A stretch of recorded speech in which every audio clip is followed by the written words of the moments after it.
আমাদের second session শুরু হবে। এই সেশনে আছে panel discussion. A galaxy of speakers are present to discuss a very important topic. How effectively can skill-based education be blended with academics? প্রথাগত শিক্ষা এবং কারিগরি শিক্ষার মেলবন্ধন কতটা সম্ভব? আমি অনুরোধ করছি বক্তাদের স্টেজে তাদের আসন গ্রহণ করতে ও এবারেও শ্রীমতী অলকানন্দা সেন ও ছাত্রীরা তাদের বরণ করে নেবেন। প্যানেলে আছেন প্রব্রাজিকা অশেষ প্রাণা মাতাজি, সন্ন্যাসিনী শ্রী সারদা মঠ। তার কাজে আমরা কৃতজ্ঞ, কারণ তিনি রসিক বিটার প্রথম দিন থেকে রসিক বিটার সাথে আছেন এবং তার অক্লান্ত পরিশ্রম ও দূরদর্শিতা তা এই রসিক বিটাকে আজকে এই জায়গায় পৌঁছে দিয়েছে। প্রব্রাজিকা বেদরূপা প্রাণা মাতাজি, principal Ramakrishna Sharada Mission Vivekananda Vidya Bhavan College and member of Roshik Bita Advisory Committee. Professor Joy Shen, Professor Department of Architecture and Regional Planning, IIT Kharagpur. Sri Chandril Bhattacharya, well-known orator, author and lyricist. Srimati Srimoyi Chakraborty, Assistant General Manager, TCS. And the moderator is Professor Shumita Rai, retired professor, Department of English, Osmania University. Professor Shanta Dotto, বিশেষ কাজ পড়ে যাওয়াতে উপস্থিত থাকতে পারছেন না, আমরা দুঃখিত। প্রফেসর সুমিতা রায়কে প্যানেল ডিসকাশনের জন্য অনুরোধ করছি।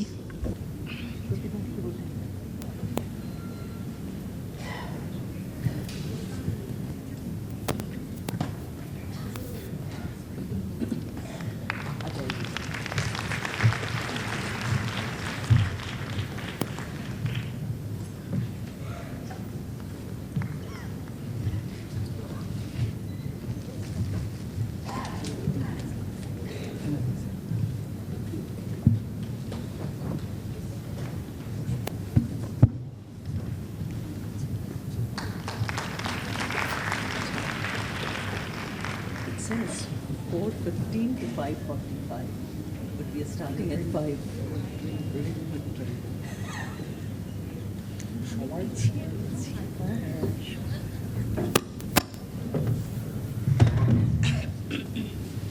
ভালো লাগলো তোমাকে দেখে যদিও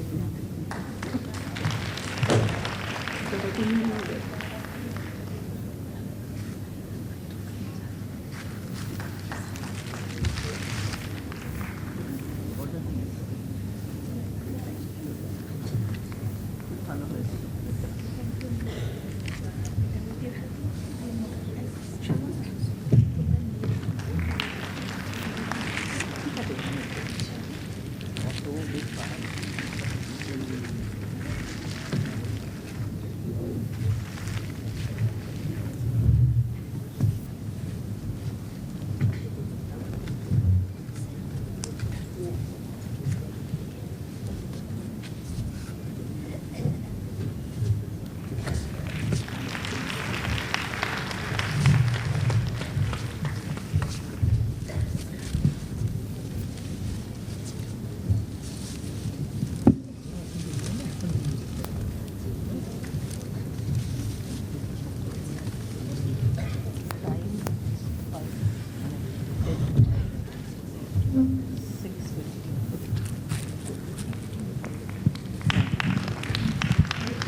Let us begin today with our pranams to Sri Ramakrishna, Mother Sharada, Swami Vivekananda. My deep respects to all revered Matajis who are present here on the dais and also there in the audience. My respects to all elders who are here and loving greetings to the young girls who have come to attend this program. We have today a panel discussion on academics and skill should we say academics and skill, or should we say academics versus skill? I would like to present myself as a case study for this thing, because although I claim Bangla as my mother tongue, I would rather tell you that I have no formal education in it, no skill in it. I know as much Telugu and Hindi, in fact more, because that's what I studied in school, not Bangla. So you will forgive me if we make the panel bilingual. I would like to first thank our madam who has introduced all the great panelists who are here. That saves me much of the job of introducing them. We have with us revered Pravrajika Ashesh Prana Mataji, who is closely associated, as we saw and heard from revered Atanda Prana Mataji, with Roshik Bhita. And today, she is heart and soul into Nihar, that is the Nivedita Research Institute, which is coming up beautifully. We have with us Professor Joy Shane. I heard that you are excellent. I'm looking forward to listening to all your ideas, who is a professor of architecture and regional planning at IIT Kharagpur, with impressive contribution to higher impact government-sponsored research activities.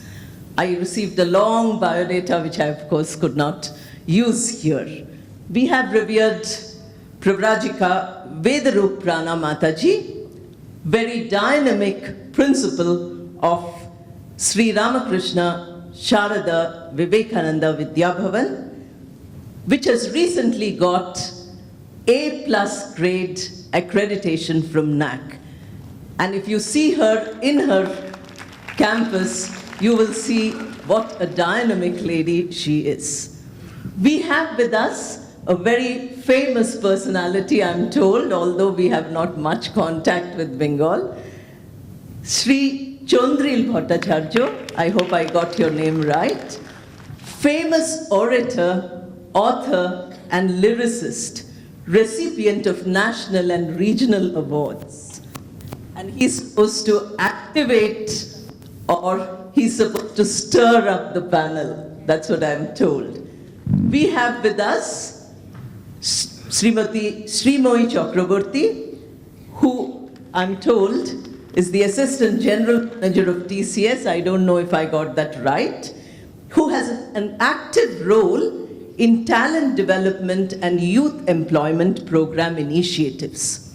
So with this kind of a rich panel we have today, I'm sure the topic, how effectively can skill-based education be blended with academics?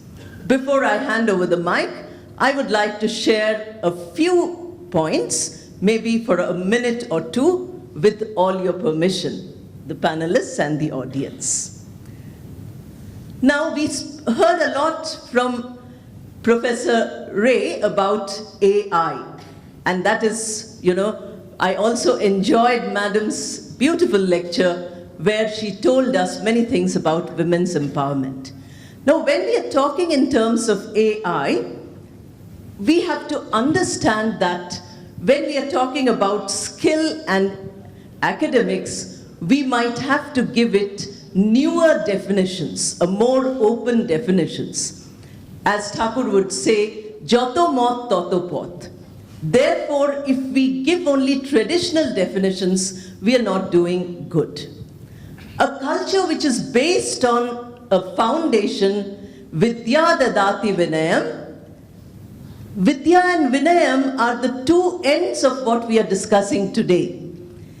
And when a young boy is asked to introduce himself, says, Chidananda Rupa Shivoham Shivoham. Then what do? Do we look at it as knowledge? Do we look at it as academics? Or do we look at it as skill? Therefore, a flexibility of definition is required. We had the great Swami Ranganathanandaji, who molded us in our childhood. And he used to say in the 80s that what we are looking for is a humanistic science, a humanistic skill.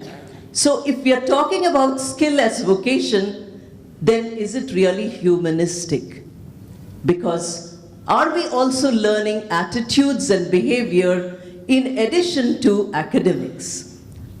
And as we heard, if a child can learn from ChatGPT, then why does the child come to our classes? Yesterday in Nivedita Center, we had a small workshop where the theory was only about 10-15 minutes and the activities were about 45 minutes. The girls were very excited and they did very well.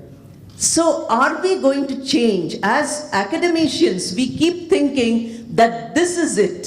So are we going to change this? What about NEP? Is NEP able to bring those knowledge items along with those skills? So let us hear all these descriptions from our great panelists. I don't have much of a role except, of course, to, sometimes very embarrassingly tell somebody to stop, which I won't do, because the etiquette of Sharda Math, Ramakrishna Math is different from our academic etiquette. There it is totally different. And since we are all born into this tradition, we will keep to that etiquette. We have now first revered Ashish Prana Mataji, who will speak about Sister Nivedita's view and today's curriculum. The speech is in Bengali, but I would rather that there is an interaction in the panel discussion. So Mataji will first speak maybe for 3-4 minutes.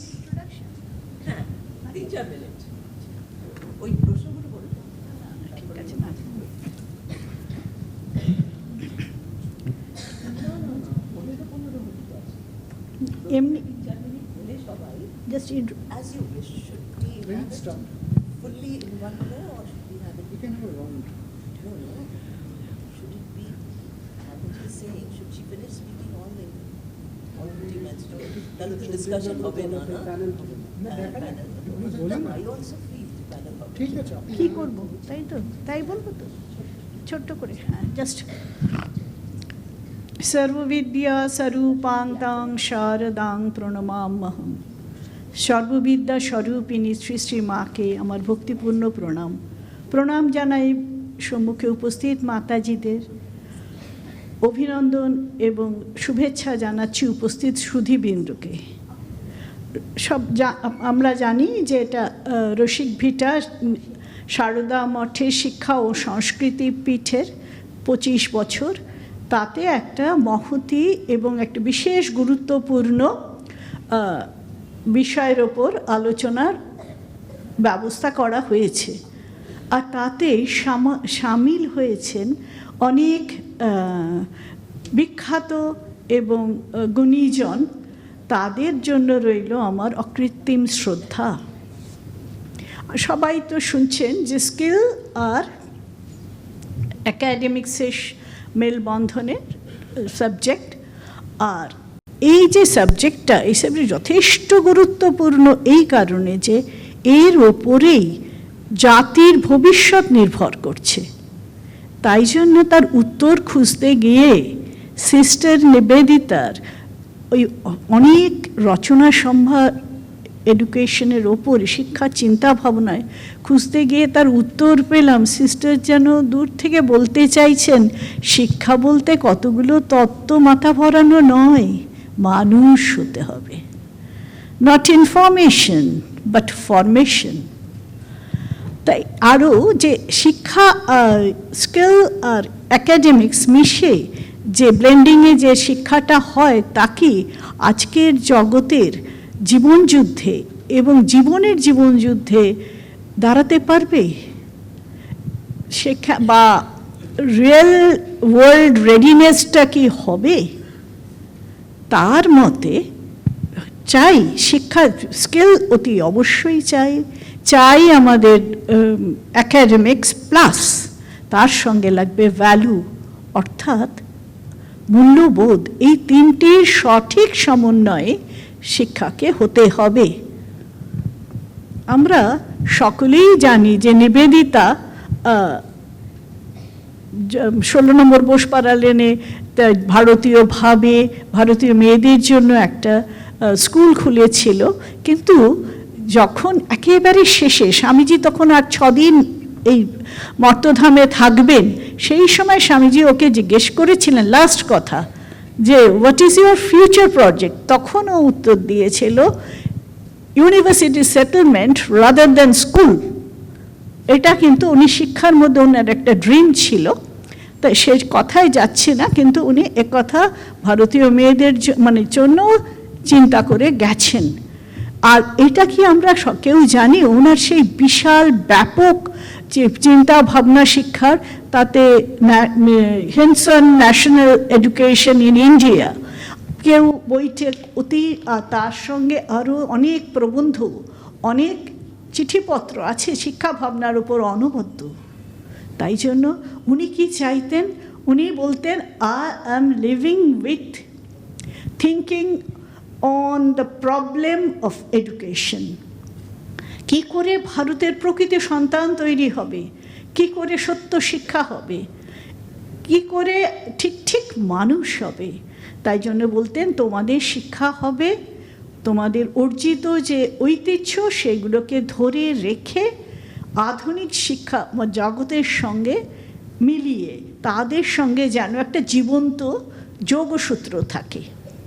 তা আমাকে এখন এখানে বলা হয়েছে তো যে শুনলেন যে যে বর্তমান যে শিক্ষা ব্যবস্থা, জাতীয় শিক্ষা ব্যবস্থার ভাবনা চলছে, সেটা হচ্ছে NEP 2020, তার সঙ্গে নিবেদিতার এই বিশাল চিন্তাধারার একটা করা সম্ভব নয়, তাই কিন্তু সেটার সঙ্গে একটু তুলনা করা। এক কথায় শুধু বলা যেতে পারে যে নিবেদিতার চিন্তাধারাটা যেন একটা কিছুটা প্রাতিষ্ঠানিক রূপ পেতে চেয়েছে NEP 2020।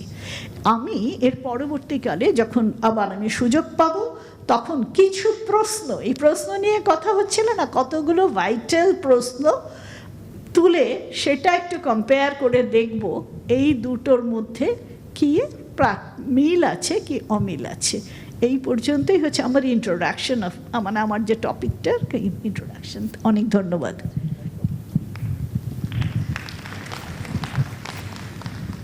Thank you, Mataji. Now we move to Professor Sen, who will speak about is skill development coming in the way of higher studies and research? A question.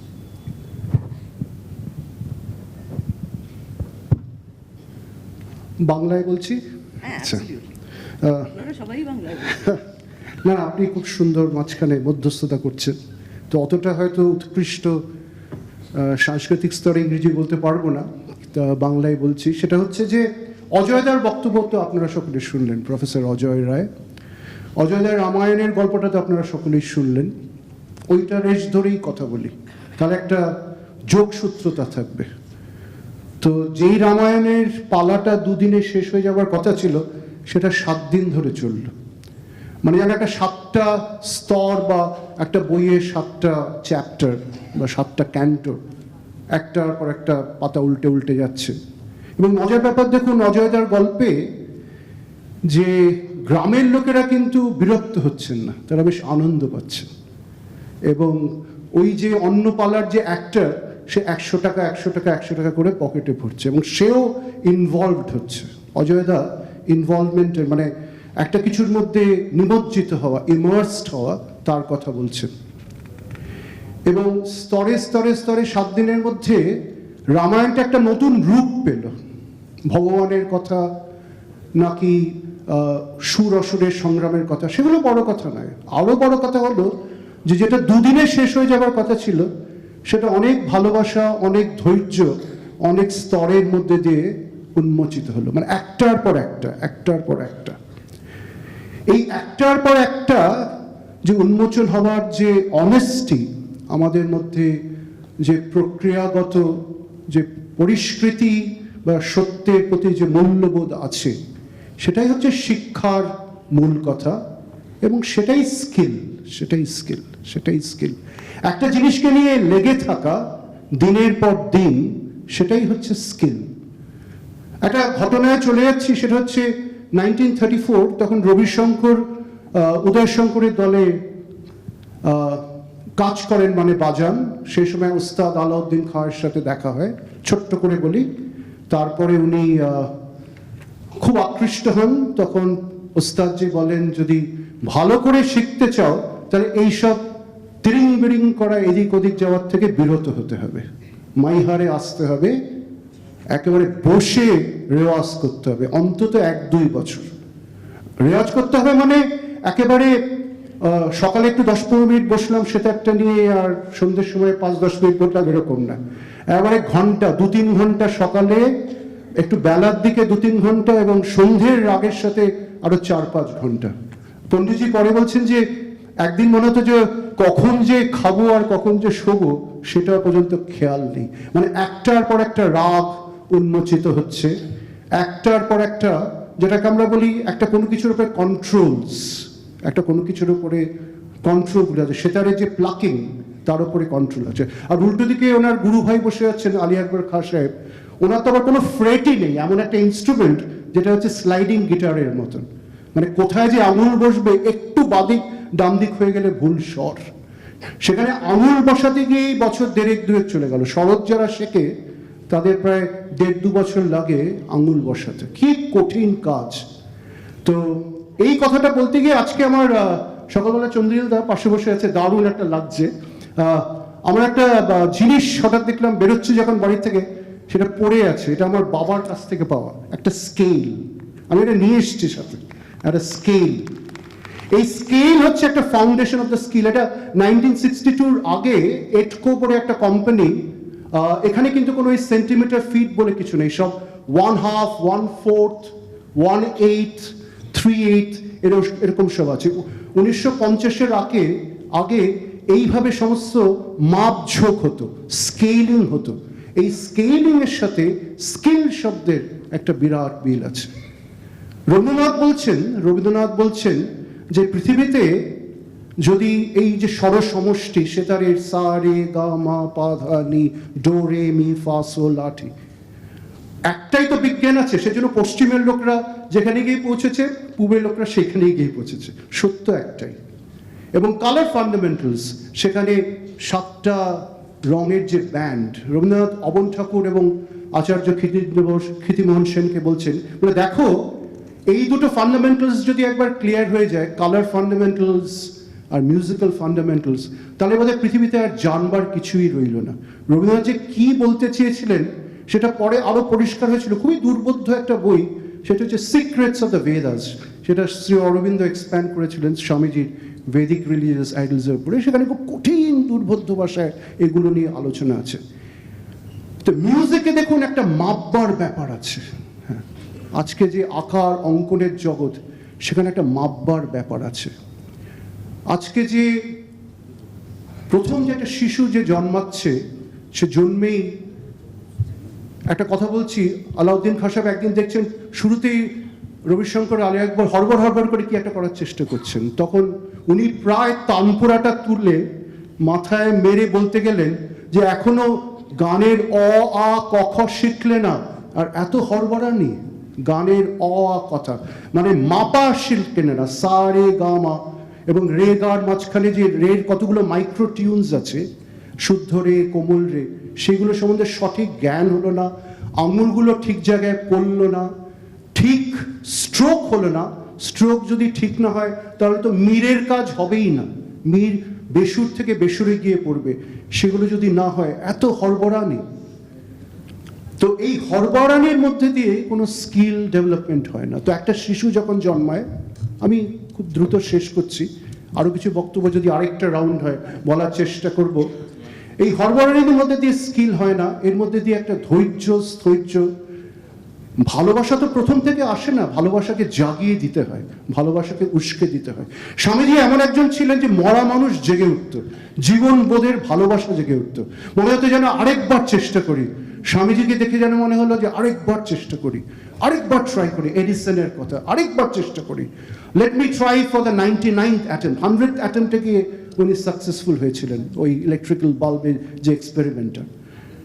তো এই হচ্ছে একটা বিরাট ব্যাপার, যেখানে এই যে অ আ ক খ বিদ্যাসাগরের বর্ণ পরিচয়, অ আ ক খ একটা শিশু উন্মোচিত হচ্ছে।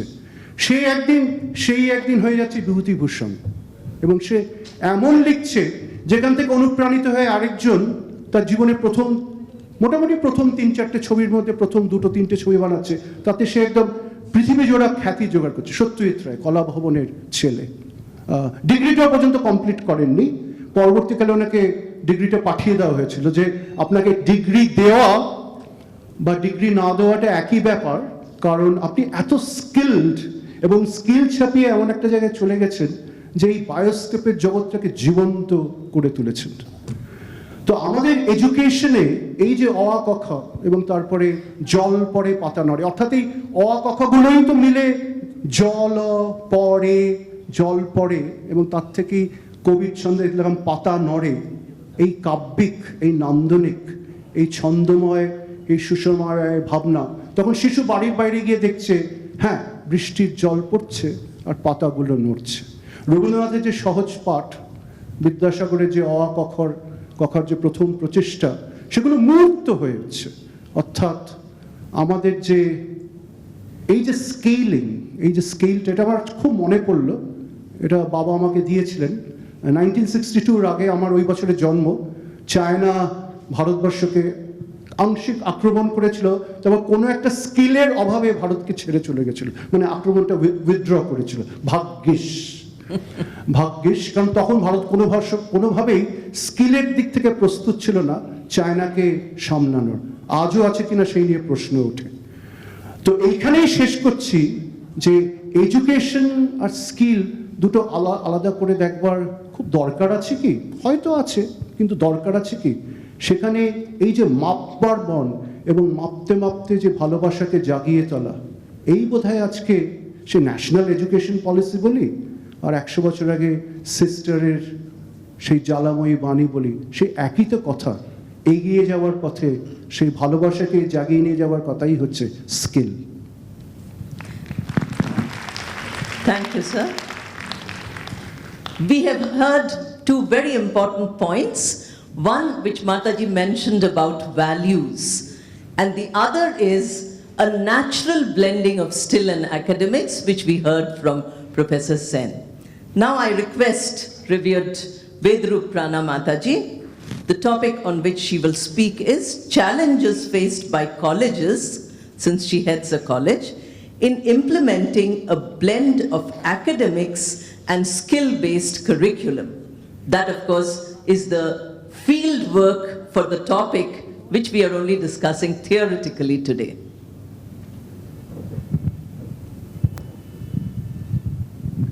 নমস্কার। এখানে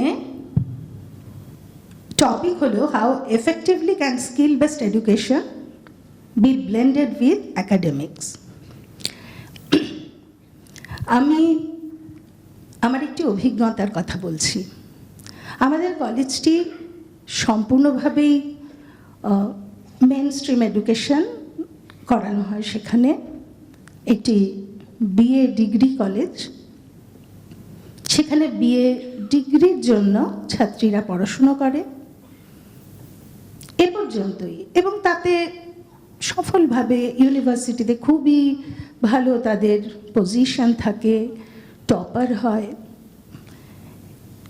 করোনার পর হঠাৎ একদিন একটি ছাত্রী, সে ছিল university topper, first class first হয়েছিল মেয়েটি, খুবই দরিদ্র ঘরের মেয়ে। স্বাভাবিক আমাদের কলেজগুলোতে খুব গরিব মেয়েরা আসে।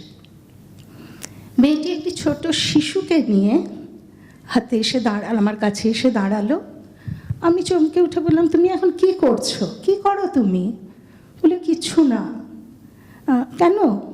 আমি কবে টেট করেছিলাম, এসএসসি তো নেই, টেট পাশ করেছি, তারও কোনো আমার নামটা উঠেছিল, তারপরে নানান কারণে আটকে গেছে। এখন আবার এরকম একটা সুযোগ হচ্ছে, একটা সার্টিফিকেটের জন্য এসেছি। আমাকে নাড়িয়ে দিয়েছিল। ইউনিভার্সিটির ফার্স্ট ক্লাস ফার্স্ট, সে অতি দরিদ্র পরিবারের মেয়ে, আমাদের কলেজের বিভিন্ন রকম স্কলারশিপে সে পাশ করেছে, এতটাই যে ইউনিভার্সিটিতে ফার্স্ট ক্লাস ফার্স্ট হয়েছে সে, কিন্তু সে কোনো চাকরি পাচ্ছে না। তখন থেকে আমার নিজের মনে হয়েছিল যে হায়ার এডুকেশনের সঙ্গে স্কিল বেসড এডুকেশনকে যদি, মানে স্কিল বেসড বলতে এখানে বৃত্তিমুখী শিক্ষাকে যদি একটু মিলিয়ে দেওয়া না যায়, তাহলে বর্তমান পরিস্থিতিতে আমাদের শত শত ছাত্রীরা কিন্তু যে জায়গা থেকে, সেই সুন্দরবন কি টাকি কি বসিরহাট, অত্যন্ত প্রত্যন্ত জায়গা থেকে, কেউ জেলের মেয়ে, কেউ মাঝি, কেউ মানে একেবারেই শ্রমজীবীর মেয়েরা আসছে, ওয়েল গ্রুমড হচ্ছে, ভালো করে পড়াশুনো করে আবার সেখানে পৌঁছচ্ছে, তাদের বিয়ে হয়ে যাচ্ছে। এইরকম একটা পরিস্থিতি ইতিমধ্যে এলো নিউ এডুকেশন পলিসি। তার আগে চয়েস বেসড ক্রেডিট সিস্টেম, তারপরে এলো নিউ এডুকেশন পলিসি, যেখানে স্পষ্টভাবে একটা কথা বলা হলো 16.3 প্যারা নিউ এডুকেশন পলিসির, যেটা ডিক্লারেটিভ যেটা পিডিএফ, সেখানে এরকম বলা হচ্ছে যে একটা চলতি ধারণা আছে যে মেন স্ট্রিম এডুকেশন থেকে ভোকেশনাল কোর্সেসগুলো একটু খাটো মানের, যারা কিনা পড়াশুনো কম জানে তারা এসব জায়গায় যাবে। কিন্তু সেই যে বায়াসটা ভাঙতে হবে, এই কোর্সেসগুলোকে নিয়ে আসতে হবে মূল শিক্ষাধারার সঙ্গে, এবং সেখানে স্পষ্ট বলছে সোশ্যাল স্টেটাস হায়ারার্কিকে ভেঙে ফেলতে হবে।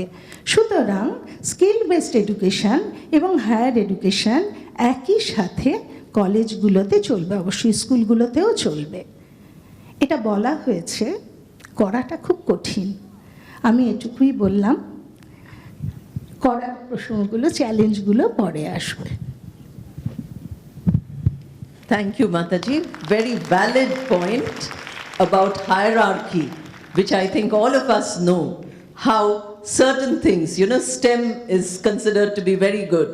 I'm a teacher of English, so English, oh, only English, not science. That kind of hierarchy is there, especially what Mataji mentioned between academic degrees and skill-oriented degrees. Now, my request is to our next speaker, Shri Chandril Bhattacharya, who will speak about the common man's perspective on effectiveness of curriculum in Bangla. দেখুন, common man মানে হচ্ছে যার কোনো বিষয়েই uncommon knowledge নেই, মানে কিছুই জানে না। সেই দিক থেকে বলাটা সহজ। আমি নিজে না বলে বরং অন্য যারা বলেছেন তাদের কথা সূত্রেই বলি। এক্ষুনি যে কথাটা বললেন খুব গুরুত্বপূর্ণ কথা, সেটা হচ্ছে একটা বৈষম্য আছে।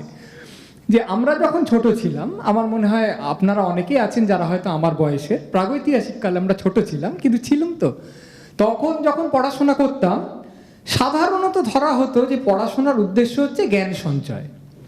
বলা হতো যে পড়াশোনা করে যে গাড়ি ঘোড়া চড়ে সে, কিন্তু ওটা পরে চাকরি বাকরি পাবে নিশ্চয়ই, কিন্তু আগে জ্ঞান সঞ্চয় করতে হবে। এবং জ্ঞান মানে হচ্ছে তত্ত্বগত জ্ঞান, এটাকে ধরে নেওয়া হতো। তখন কি আমাদের স্কিল বেসড এডুকেশন ছিল না? ছিল তো। ওয়ার্ক এডুকেশন করানো হতো, ফিজিক্যাল এডুকেশন, ড্রয়িং পরীক্ষা। আমার মনে আছে যে আমি একদিন বসে বসে ছবি আঁকছি, আমার বড় মামা ঢুকলেন, তিনি খুব রাশভারী, খুব বড় অধ্যাপক। তিনি এসে বললেন, ছবি আঁকছো কেন পড়ার সময়? আমি কালকে আমার ড্রয়িং পরীক্ষা। ড্রয়িং পরীক্ষা আর পরীক্ষা কি? একদম না। ড্রয়িংয়ের সঙ্গে অন্য কোনো পরীক্ষা নেই? হ্যাঁ, জিওগ্রাফি। তাহলে জিওগ্রাফি পড়ো। অর্থাৎ ড্রয়িং পরীক্ষা পড়ে। ওয়ার্ক এডুকেশন আমার কত কি শেখানো হতো। আমি যে স্কুলে পড়তাম, রামকৃষ্ণ মিশনেই পড়তাম, সেখানে বাগান করা শেখানো হতো, কাঠের কাজ শেখানো হতো, বই বাঁধানো শেখানো হতো। তার কোনোটাকে আমরা সাবজেক্ট বলে মনেই করতাম না। আমি নিয়েছিলাম কি একটা বোধহয় কাঠের কাজ নাকি, কোনোদিন কোনো জন্মে আমি এটা করার ধরিনি, কিচ্ছু করিনি। আমাদের একটা কি এক্সিবিশন না কি হতো, সেইখানে আগের যে কাঠের কাজগুলো ছিল সিনিয়ররা করেছেন, সেইগুলো বিক্রি করা হতো, সেইগুলো পয়সা দিয়ে কিনে নিতে হতো। তারপর ওয়ার্ক এডুকেশনের যখন মূল পরীক্ষা হতো, মাধ্যমিক পরীক্ষা, সেগুলো কি স্যার আমি করেছি বলে যে যা কিনেছে ওইগুলোকে জমা দেওয়া। তা রামকৃষ্ণ মিশন তো অত্যন্ত নীতি সম্পন্ন বিদ্যালয়, কিন্তু তারা মনে করতো আহা ওয়ার্ক এডুকেশন তো ওরম করে দিলেই হবে, একটা নম্বর পেয়ে যাবে। আসল হচ্ছে পড়াশোনাটা করো, মানে অঙ্ক পড়ো, মানে ভূগোল পড়ো, মানে ইতিহাস পড়ো। এইটার পেছনে প্রবণতাটা কি, দৃষ্টিভঙ্গিটা কি? সেটা হচ্ছে এই যে তত্ত্বগত জ্ঞান বা বলা যেতে পারে ধারণা, আইডিয়াস, এইগুলোই মানুষের মূলধন। এইটা যদি তুমি মস্তিষ্কে নাও, মস্তিষ্কের কোষগুলো যদি এতর দ্বারা চালিত হয়, এই অনুশীলনের মাধ্যমে তুমি একটা বড় সাধনার দিকে যাবে। হ্যাঁ, তারপর যখন তোমাকে বাস্তব জগতে গিয়ে কোনো কাজকর্ম করতে হবে, তুমি তো তত্ত্বগুলো মোটামুটি জানোই, তোমার তো মূল জায়গাটা তৈরি হয়ে আছে, তারপর তুমি এটা কিছু শিখে নেবে। হ্যাঁ, 1-1.5 বছর লাগবে, তাতে আর অসুবিধাটা কি? এইটা ছিল তখনকার দৃষ্টিভঙ্গিটা। কিন্তু এতে কোনো সন্দেহ নেই যে এই দৃষ্টিভঙ্গির মধ্যে প্রায়োগিক যে জিনিসগুলো, ব্যবহারিক যে জিনিসগুলো, যেগুলো আজকে সকলেই বলছেন, সেইগুলোকে একটু উপেক্ষা করা হতো। ঠিক আছে, বড় হয়ে আর মাটি কোয়াবে, তার বাবার কি আছে, আর গাছ করবে করে দেবে। এবার সেইগুলো যে অত সহজ নয়, তার পেছনে যে সমান অভিনিবেশ লাগে, সমান শিক্ষা লাগে, এই কথাগুলোকে একটু উপেক্ষার চোখেই দেখা হতো। এই উপেক্ষাটা কোনোভাবেই শ্রেয় নয়, কোনোভাবেই উচিত ছিল না, যেটা আজকে আমরা বুঝতে পেরেছি। এবং উনি যেটা বললেন যে সিলেবাসের মধ্যে এটা স্পষ্ট বলা হচ্ছে, যেটাকে খাটো করে দেখা যাবে না, এবং সকলেই আজকে যেটা বলছেন যে মিশ্রিত হবে। অর্থাৎ এর মানে এই নয় যে তুমি তত্ত্ব শিখবে না, কিন্তু এর মানে এই যে তার সঙ্গে সঙ্গে তুমি কাজগুলোকে করবে। আমাদের যিনি সঞ্চালিকা, তিনি তো প্রথমেই বললেন যে কালকেই একটা ক্লাস হয়েছে যেখানে 10 মিনিট মতো তত্ত্ব শেখানো হয়েছে, তারপর 45 মিনিট মতো হাতে কলমে কাজ শেখানো হয়েছে, এবং সকলে অনেক বেশি উপভোগ করেছে। এই উপভোগ করার মধ্যে আবার একটু গোলমালও আছে। সেটা এর আগেই অধ্যাপক উনিও বলেছেন, অজয় বাবুর কথা, তিনি যেটা বলছিলেন, এই যে আমাদের ক্লাসে একমুখী পড়িয়ে যাওয়াকে কেউই কিচ্ছুতেই উপভোগ করে না, আর হাতে কলমে যাক বাবা একটা কিছু করছি বলে উপভোগ করে, তার মধ্যে আমাদের শিক্ষা ব্যবস্থার ত্রুটিও আছে, যেটা অজয়বাবু খুব চমৎকারভাবে বলেছেন, যেটা একমুখীভাবে বাহিত হয় এবং খুব বস বস বস হয় না, পড়াশোনা আমি বলছি তুমি শুনবে, তারপর তুমি মুখস্থ করবে, মুখস্থ করে সেটাকে উগড়ে দেবে, উগড়ে দিলে তারপর তার থেকে এবার বমি করলেই তো তৈত্তির উপনিষদ হয় না, অনেক সময় হাবিজাবি জিনিসও বেরোয়, তো সেইভাবে সমস্তভাবে তুমি জিনিসটাকে উগড়ে দেবে, সেইটা হবে শিক্ষা। এই যে শিক্ষার ধারণাটা, এইটা পাল্টানো দরকার ছিল আগাগোড়াই। এই শিক্ষা মহৎ, এই তো আমাদের যারা এখন আজকে যারা বক্তৃতা দিয়েছেন, তারা তো এই শিক্ষায় শিক্ষিত হয়েছেন, অর্থাৎ পড়াশোনা করেছেন, ধারণা ভিত্তিক পড়াশোনায় মূলত করেছেন, জ্ঞান ভিত্তিক পড়াশোনায় মূলত করেছেন, অত ব্যবহারিক দিকে যাননি। কিন্তু আজকে তো তাদের আমরা শ্রদ্ধেয় বলে মেনে নিচ্ছি, সম্মাননীয় বলে মেনে নিচ্ছি। তার মানে এর মূল্য নেই তা নয়, আছে, কিন্তু এর প্রতি আরো মূল্য যোগ করতে গেলে এতে কোনো সন্দেহ নেই যে ওয়ার্ক এডুকেশন ওটা ছোটোখাটো ব্যাপার, পিটি করবে, পিটি যাবি না, কোনো অসুবিধা নেই, বরঞ্চ ওই সময়টা ভালো করে অঙ্ক কর, তাহলে ভালো হবে। এই প্রবণতাগুলো, দৃষ্টিভঙ্গিগুলোকে আমাদের ছাড়তে হবে, এতে কোনো সন্দেহ নেই। কিন্তু ছেড়ে কি হবে, আর ছেড়ে কিভাবেই বা এই দুটো জিনিস যা আপাতভাবে যে সঞ্চালিকা বলেছেন যে ভার্সাস নাকি অ্যান্ড, কি বলবো এখানে, কি বনাম বলবো না এবং বলবো, এই বনাম থেকে এবং এর দিকে যে যাত্রা, তত্ত্ব বনাম প্রয়োগ নাকি তত্ত্ব এবং প্রয়োগ, এই যে দুটো যাত্রা, এই যাত্রাটা কিন্তু অনেক দুস্তর যাত্রা। হট করে সিলেবাস লিখে দিলেই হয় না, আর অনেকগুলো উদ্ধৃতি বললেও হয় না। সেইটা কিভাবে হবে তা একজন কমন ম্যান বলতে পারেন না, ওরা বলবে। কিন্তু এই বৈষম্যটা যে ছিল এবং সেটা থেকে একটা উল্টো দিকে ঝোঁক যে যাচ্ছে, এইটুকু যে খুব মূল্যবান, এইটুকু আমি প্রাথমিকভাবে বলতে পারি। ধন্যবাদ। Complementing what Mataji has said, Shri Bhattacharya has given us a very important sentence, which I think I appreciate much, that ideas are important. That is what Plato said, that it is the idea which is important. All our actions are imitations of ideas, and literature is a twice imitation. That is what he said. Therefore, this point about ideas being important and the openness of definitions which he mentioned, where he said that we should not be fossilized in our ideas, I think are points which will take the panel discussion, Mataji, into a format where all of us will benefit by getting what exactly we are looking for, and that is the blending. Now I request Srimati Srimoy Chakraborty, who will now speak about industry challenges and expectations from freshers, keeping in mind skill-based learning. What Mataji said about unemployment of the student who stood first. অনেক ধন্যবাদ, নমস্কার। শুরুতেই বলি, আমার মনে হয় না এখানে কিছু বলার আছে, কারণ এই বক্তব্যগুলো যখন শুনছিলাম আমি পরিষ্কার বলছি এখানে আমার বসাটা একটা ধৃষ্টতা, কিন্তু দুঃসাহস বা সাহস এটাও কিন্তু একটা স্কিল, রিস্ক টেকিং, রাইট? তো আমি সেই রিস্ক টেকিং এবিলিটি নিয়ে চলে এলাম যে ঠিক আছে বলেই দেখি না শুনেই দেখি, আসলে তো শুনতে তো পাবো, তারপর তাই থেকে একটু শুনে টুনে বলে দিতে পারবো কিছু। আমার কাজের সূত্রে আমি একটা খুব বড় কাজের পরিবারের অংশ। বড় কাজের পরিবার অর্থাৎ আমাদের কাজের পরিবারে 6.5 লাখ মানুষ আমরা কাজ করি, সারা পৃথিবীতে ছড়িয়ে আছেন এরা।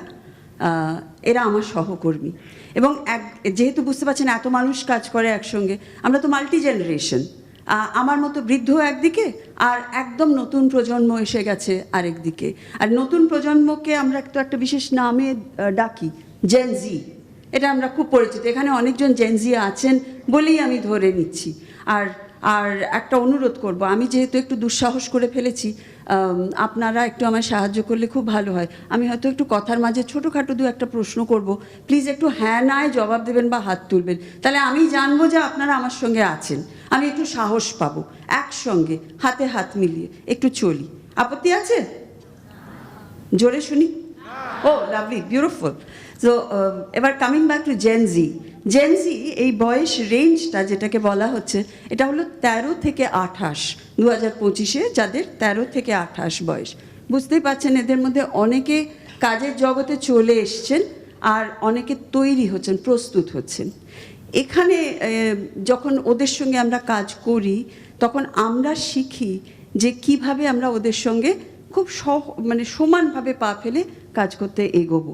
এখানে একটা ক্যারেক্টারিস্টিক্স, ওদের চরিত্রগত বৈশিষ্ট্য আমার খুব ভালো লাগে। আমি জেনজি নই, আমি জেনএক্স বোধহয় Gen X. I am not a baby boomer, I am Gen X. So আমি এত অন্য জেনারেশনের লোক হয়েও আমার খুব ভালো লাগে ওদের একটা বৈশিষ্ট্য, সেটা হলো their sense of, they're driven by, they're purpose driven, their sense of purpose. ওরা জানতে চায় কেন আমায় এটা করতে বলা হচ্ছে। ওই যে প্রফেসর রয় যেটা বললেন না, প্রশ্ন করে, পরিপ্রশ্নেরও সেবয়া, এই কথাটা শুনেছিলাম অনেক বছর আগে, যে প্রশ্ন করাটা কিন্তু actually in a way of service. It's a service. You're helping the educator deliver better and kind of connect with the learner. তো ওইখানে ওরা কিন্তু খুব purpose driven. ওরা জানতে চায় আমি কেন করব এটা, right? Why am I doing what am I doing? এটা আমার নিজেরও খুব ভালো লাগার একটা বিষয়। এখানে I think এই নলেজ বা knowledge base which is essential, skill based learning which is transformational, তার সঙ্গে হয়তো আরেকটা শব্দ একটু জুড়ে দিতে ইচ্ছে করছে, সেটা হলো skill building, core skill building. এই তিনটেকে কি করে আমরা ব্লেন্ড করতে পারি সেটা কাজ করতে করতে সামান্য যেটুকু এদিক ওদিক দেখেছি, সুযোগ পেলে আপনাদের সঙ্গে শেয়ার করব। আর সবথেকে ইম্পর্টেন্ট যেটা হয় সেটা হলো যে টেকনোলজি অ্যান্ড যেখানে আর কি আর্টিফিশিয়াল ইন্টেলিজেন্স আর হিউম্যান ইন্টেলিজেন্স কী করে ব্লেন্ড করা যায় যাতে এই স্কিল বিল্ডিংটা আমরা পরের লেভেলে নিয়ে যেতে পারি, সেটা একটা বেশ ইন্টারেস্টিং একটা জার্নি। সেই জার্নিতে আমাদের সবাইকেই এখন বোধহয় যোগদান করতে হয়, কারণ পৃথিবীটা ভীষণ চেঞ্জ হয়ে যাচ্ছে না। আজকে ধরুন আমি একটা দারুণ ডিগ্রি পেলাম, আমি ভীষণ খুশি হয়ে গেলাম, কাজের জগতে আমার একটা জায়গা আমি তৈরি করে নিতে পারবো। কিন্তু ভেরি ইন্টারেস্টিং অবজারভেশন ইজ এই ডিগ্রিটা 5 বছর বাদে রেলেভেন্ট থাকবে কিনা আমরা জানি না। The way technology is changing, everything is changing. এটা যদি খুব দুঃখজনক সংবাদ হয়, একটা ভালো সংবাদও আছে, নতুন কিছু শেখবার সুযোগ কিন্তু আসছে। সেই নতুনটা আমি কি শিখতে চাই, দ্যাট ইজ আ স্কিল। আমার কি লার্নিং অ্যাজিলিটি আছে, সেটা একটা স্কিল, সেটা ইজ দ্য কোর স্কিল। এইগুলো আমরা একটুখানি এক্সপ্লোর করি। আর আমার আরেকটা জিনিসও খুব ভালো লাগে কাজ করতে গিয়ে, আগে যেটাকে লার্নিং অ্যান্ড ডেভেলপমেন্ট বা L&D বলা হতো, সেটা কিন্তু একটা ভারী সুন্দর নাম, talent development. And I'm very proud to be a part of talent development that happens in our organization. সেখান থেকে সামান্য কিছু যা দেখলাম আপনাদের কাছ থেকে যা শুনবো একটু শেয়ার করব। Thank you very much. আর আপনার সঙ্গে থাকবেন, হ্যাঁ বলেছেন যে সাড়া দেবেন, সেইটুকু। Thank you. You never asked any questions. Okay. I think with the first round, we have just warmed up. Now things will hot up. Let us hope so. And we shall hear more from all the 5 expert panelists who will tell us more about what their topics are. What I liked about Srimoyi's presentation is when she spoke about next level of skilling. all of us are moving forward and every one of us has to reach a next level. So much more so the youngsters who are all sitting here. Now Ashish Prana Mataji.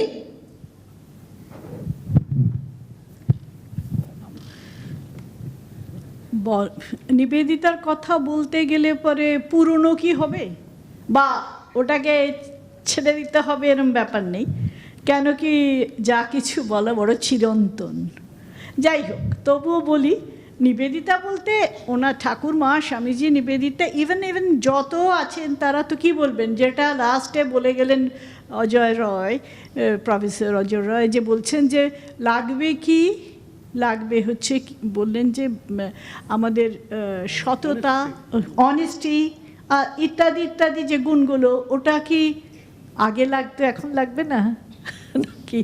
ওটা আমার একটা প্রশ্ন রইল আপনাদের কাছে, যে ওরা এইসবগুলো তো চেঞ্জ হতে পারে না। ঠিক তাই, এখন আমি কয়েকটা উনি প্রশ্ন বলছেন, আমি 3-4টে ভাইটাল প্রশ্ন নিয়ে জাস্ট একটু 3-4টে ভাইটাল প্রশ্ন নিয়ে আমি একটুখানি করি। যেরকম ফার্স্ট যদি ধরি কম্পেয়ার করতে, হোয়াট ইজ এডুকেশন ফর, তাতে এনইপি বলবে কি মানব সম্পদ তৈরি করা, দক্ষতা, উদ্ভাবন, কর্মশক্তি, আন্তর্জাতিক ক্ষেত্রে একটা প্রতিযোগিতার প্রস্তুতি ইত্যাদি। নিঃসন্দেহে এগুলো হচ্ছে প্র্যাকটিক্যাল, বাস্তবমুখী। কিন্তু নিবেদিতা কি বলে? নিবেদিতা বলবে যে নেশন মেকিং থ্রু ক্যারেক্টার। এটা কি চেঞ্জ হবে? কোনো কোনো সময় কি এটা চেঞ্জেবল? আমি আপনাদের জিজ্ঞেস করছি, হ্যাঁ কি না, ওনার মতো আমিও জিজ্ঞেস করছি। নিশ্চয়ই চেঞ্জেবল নয়, এটা চিরকালের জন্যই, সবসময়। আর নিবেদিতা বলছে এখন এই সময়টাও, ওটা ভিশনারি বলেছে, এই সময় এই কথাগুলো খুব কার্যকরী হয়ে উঠবে। অর্থনৈতিক জীবিকা অর্জন শিক্ষা নয়, অর্জনের যন্ত্র নয় শিক্ষাটা, অবশ্যই, কিন্তু মানুষের ভেতর যে অসীম শক্তি আছে ওটাকে জাগাতে হবে, ব্যাস। সেটা তো ওর গুরুরই কথার প্রতিধ্বনি। তারপরে সেকেন্ড যদি প্রশ্ন করি, সময় কম তবুও, কি কি পড়ানো হবে এখন, কি পড়ানো হবে, এনইপি কি ঠিক করবে, কি স্বাভাবিকভাবে আজকের দিনের যুগে লাগবে কি? এতক্ষণ তো শুনে অন্তত বুঝেছি কোডিং, এআই, ভোকেশনাল ইন্টিগ্রেশন ইত্যাদি ইত্যাদিগুলো পড়তে হবে, হাতে কলমে শেখা, ইন্টারঅ্যাক্টিভ ওয়েতে ইত্যাদি। নিবেদিতা ওই রকম ব্যবহারিক জীবনমুখী শিক্ষা এবং কোশ্চেন ইন্টারঅ্যাক্টিভ ওয়েতে শেখার কথা বলেছে, কিন্তু তার সঙ্গে আরও একটু কিছু বলেছে যেটা ওই চিরন্তনের মধ্যেই পড়ে। ইতিহাস মানে আত্মপরিচয়, আর শিক্ষা মানে এই শিল্প হচ্ছে মনের গঠন, আর বিজ্ঞান হচ্ছে জীবনের সঙ্গে সংযোগ। এই কথাগুলো তখন উনি বলে গেছেন।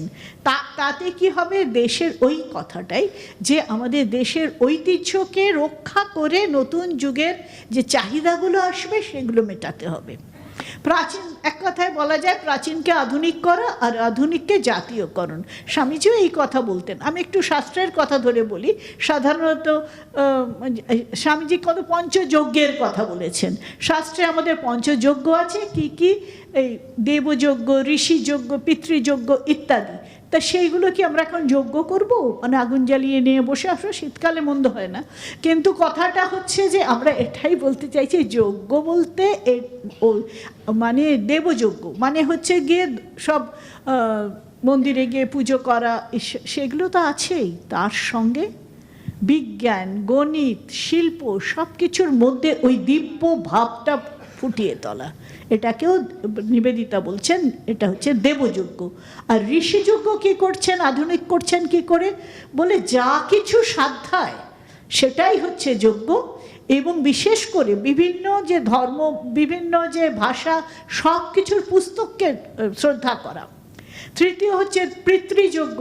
সেটাতে কি বলছেন, কিভাবে করছেন না, সেটা হলো মন্দিরে গিয়ে, সেটা মানে মহাপুরুষদের জীবনী পাঠ, এই সবগুলো তো মোটামুটি সেগুলোকে পাঠ করা, তাদের ধারণাগুলোকে হৃদয়ঙ্গম করা, তাদের আদর্শগুলোকে। তারপরে আছে আমাদের নির্যজ্ঞ বলতে মানব সেবা, চিকিৎসা, দান, শিক্ষা ইত্যাদি। তো এগুলো তো শিক্ষা প্রথম থেকেই শুরু করলে মনে হয় ভালো। আর 5 হচ্ছে ভূতযোগ্য। এগুলো হচ্ছে উনি কি পলিসিতে চলতেন, আমি পলিসিগুলো জাস্ট উল্লেখ কী হলে ভালো হয় বলেছেন, উনি কী চিন্তা করেছেন। ভূতযোগ্য হচ্ছে প্রাণীদের যত্ন, এতক্ষণ শুনছি প্রাণীদের যত্ন বলছেন না, ওর মনের সঙ্গেও যুক্ত হতে হবে। প্রাণীদের যত্ন, তার সঙ্গে প্রকৃতির সংরক্ষণ। আরাবল্লীকে কেটে উড়িয়ে দিলে পরে জানি না ইকোসিস্টেমটা কেমন থাকবে। আর তাছাড়া ইকোসিস্টেম তো কীভাবে নষ্ট হয়ে যাচ্ছে এবং আমরা কতটা ভুক্তভোগী সকলেই আমরা অনুভব করি। তাহলে এই আধুনিককরণ করাটা কতখানি প্রয়োজনীয় সেটা তো আর বলা বাহুল্য। থার্ড প্রশ্ন যদি আমি বলি, পরবর্তী কোশ্চেনের কথা বলতে গেলে কি পদ্ধতিতে করব। এনইপি মনে করে যে মেথড, জ্ঞান হচ্ছে, আমি একটু হ্যাঁ এটা ছেড়ে রাখো তো, এটা আমি ধরতে হবে না, আমি দুধমনি করে দিচ্ছি। এনইপি জ্ঞানকে দেখে ইউটিলিটি হিসাবে, আর নিবেদিতা দেখতো ওটা মিনিং হিসেবে। আর আমাদের কি বলছে উনি এনইপি জোর দেয় মেথডের ওপরে, আর উনি বলছেন মডেলিংয়ের ওপরে। আমরা জানি ছোট ছোট বাচ্চাদের উনি ইভেন অড গুনতে শেখাতেন কি দিয়ে না, কতগুলো তেঁতুল বিচি দিয়ে।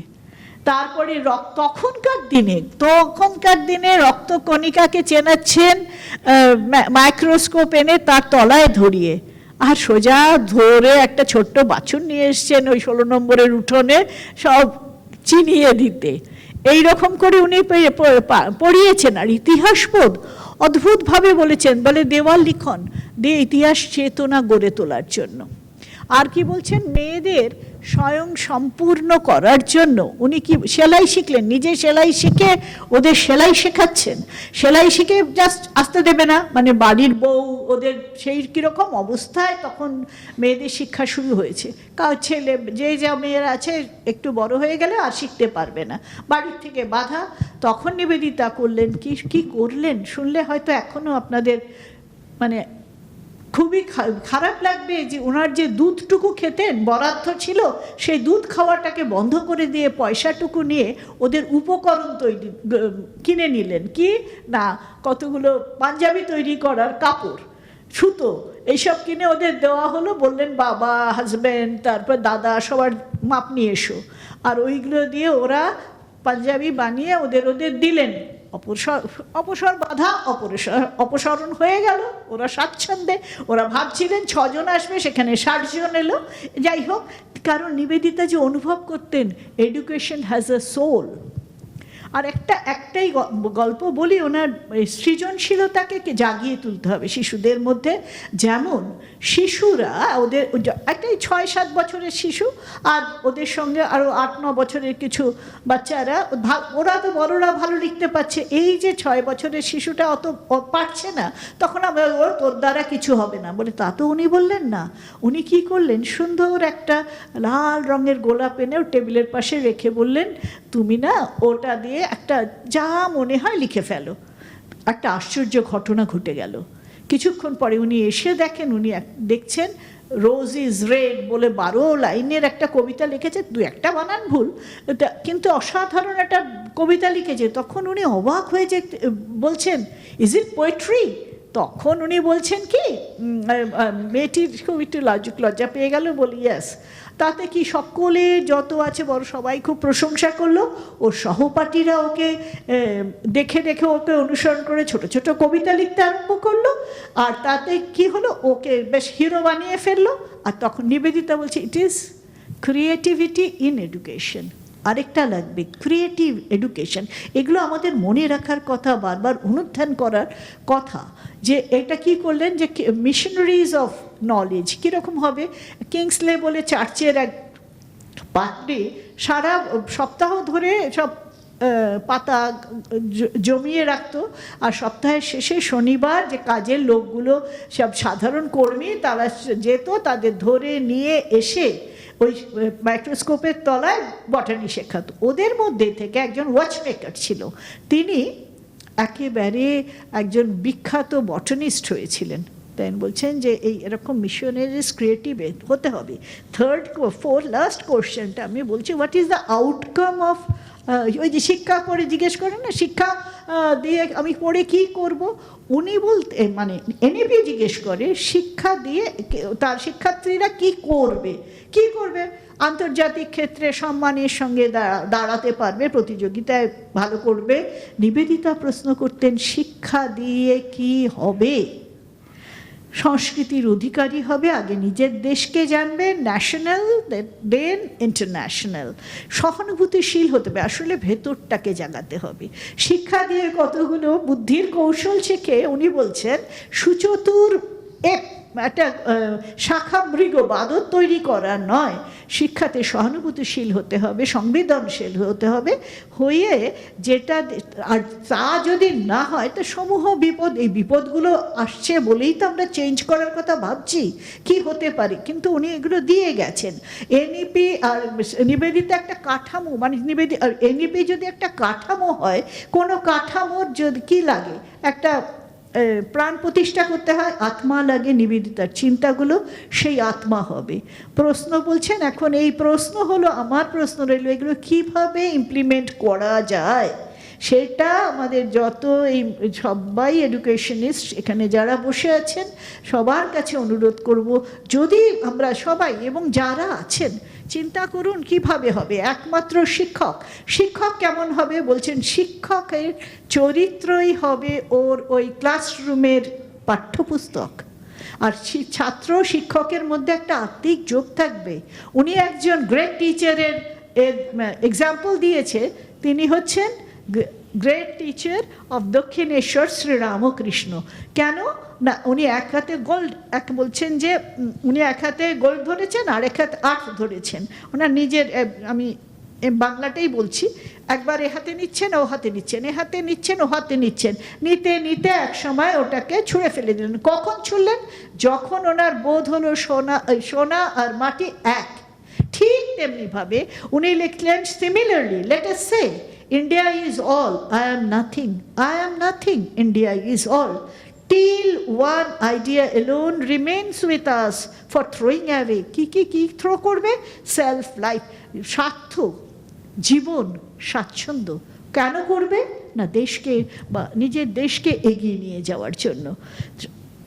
সব শেষে বলি, আজকে শুধু শুনলে হবে না, এখানে যে আছে প্রত্যেকের একটা সংকল্প কি করতে হয় না, সে যেখানেই থাকুক, যেভাবেই থাকুক, সে ছোটই হোক আর বড়ই হোক, কোনো ডিস্টিংশন নেই, সে বাড়িতে, পাড়ায়, রাজ্যে, দেশে, বিদেশে এই শিক্ষার সামিল হতে হবে।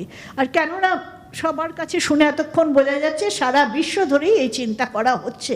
আর এই তীর্থক্ষেত্র এসে, তীর্থক্ষেত্র কেন বলছি, মহাজাতি সদন, জান এই পাশ দিয়ে আমার বাহাতের ওই, আপনারা যদি ওই বাহাতের ওই দরজাটা খুলে যদি ওদিক দিয়ে যান, দেখবেন যে ছবিগুলো আছে, তারা সব কটা তাজা প্রাণ বিসর্জন দিচ্ছে স্বাধীনতার জন্য। এখনও যেন রক্ত ঝরছে।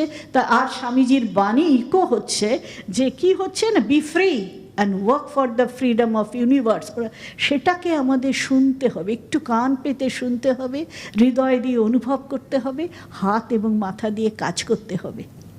সেটা আত্মিক ভিত্তিতে, জাতীয় নিবেদিতার মতে আত্মিক ভিত্তিতে জাতীয় ও সামাজিক প্রয়োগ, এনইপি নীতিগত প্রশাসনিক কাঠামো তৈরি করে একটা হলিস্টিক এডুকেশন করবে। আমরা সকলে আমরা প্রার্থনা করি আমাদের মা এই যেই হোক, মানে ভেতর থেকে যেন সেই শক্তি জাগে, যাতে আমরা কিছু আসবেই, চেঞ্জ আসছে বলেই এত চিন্তা।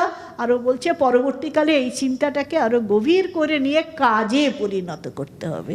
নমস্কার, অনেক ধন্যবাদ আপনাদের ধৈর্য ধরে শোনার জন্য।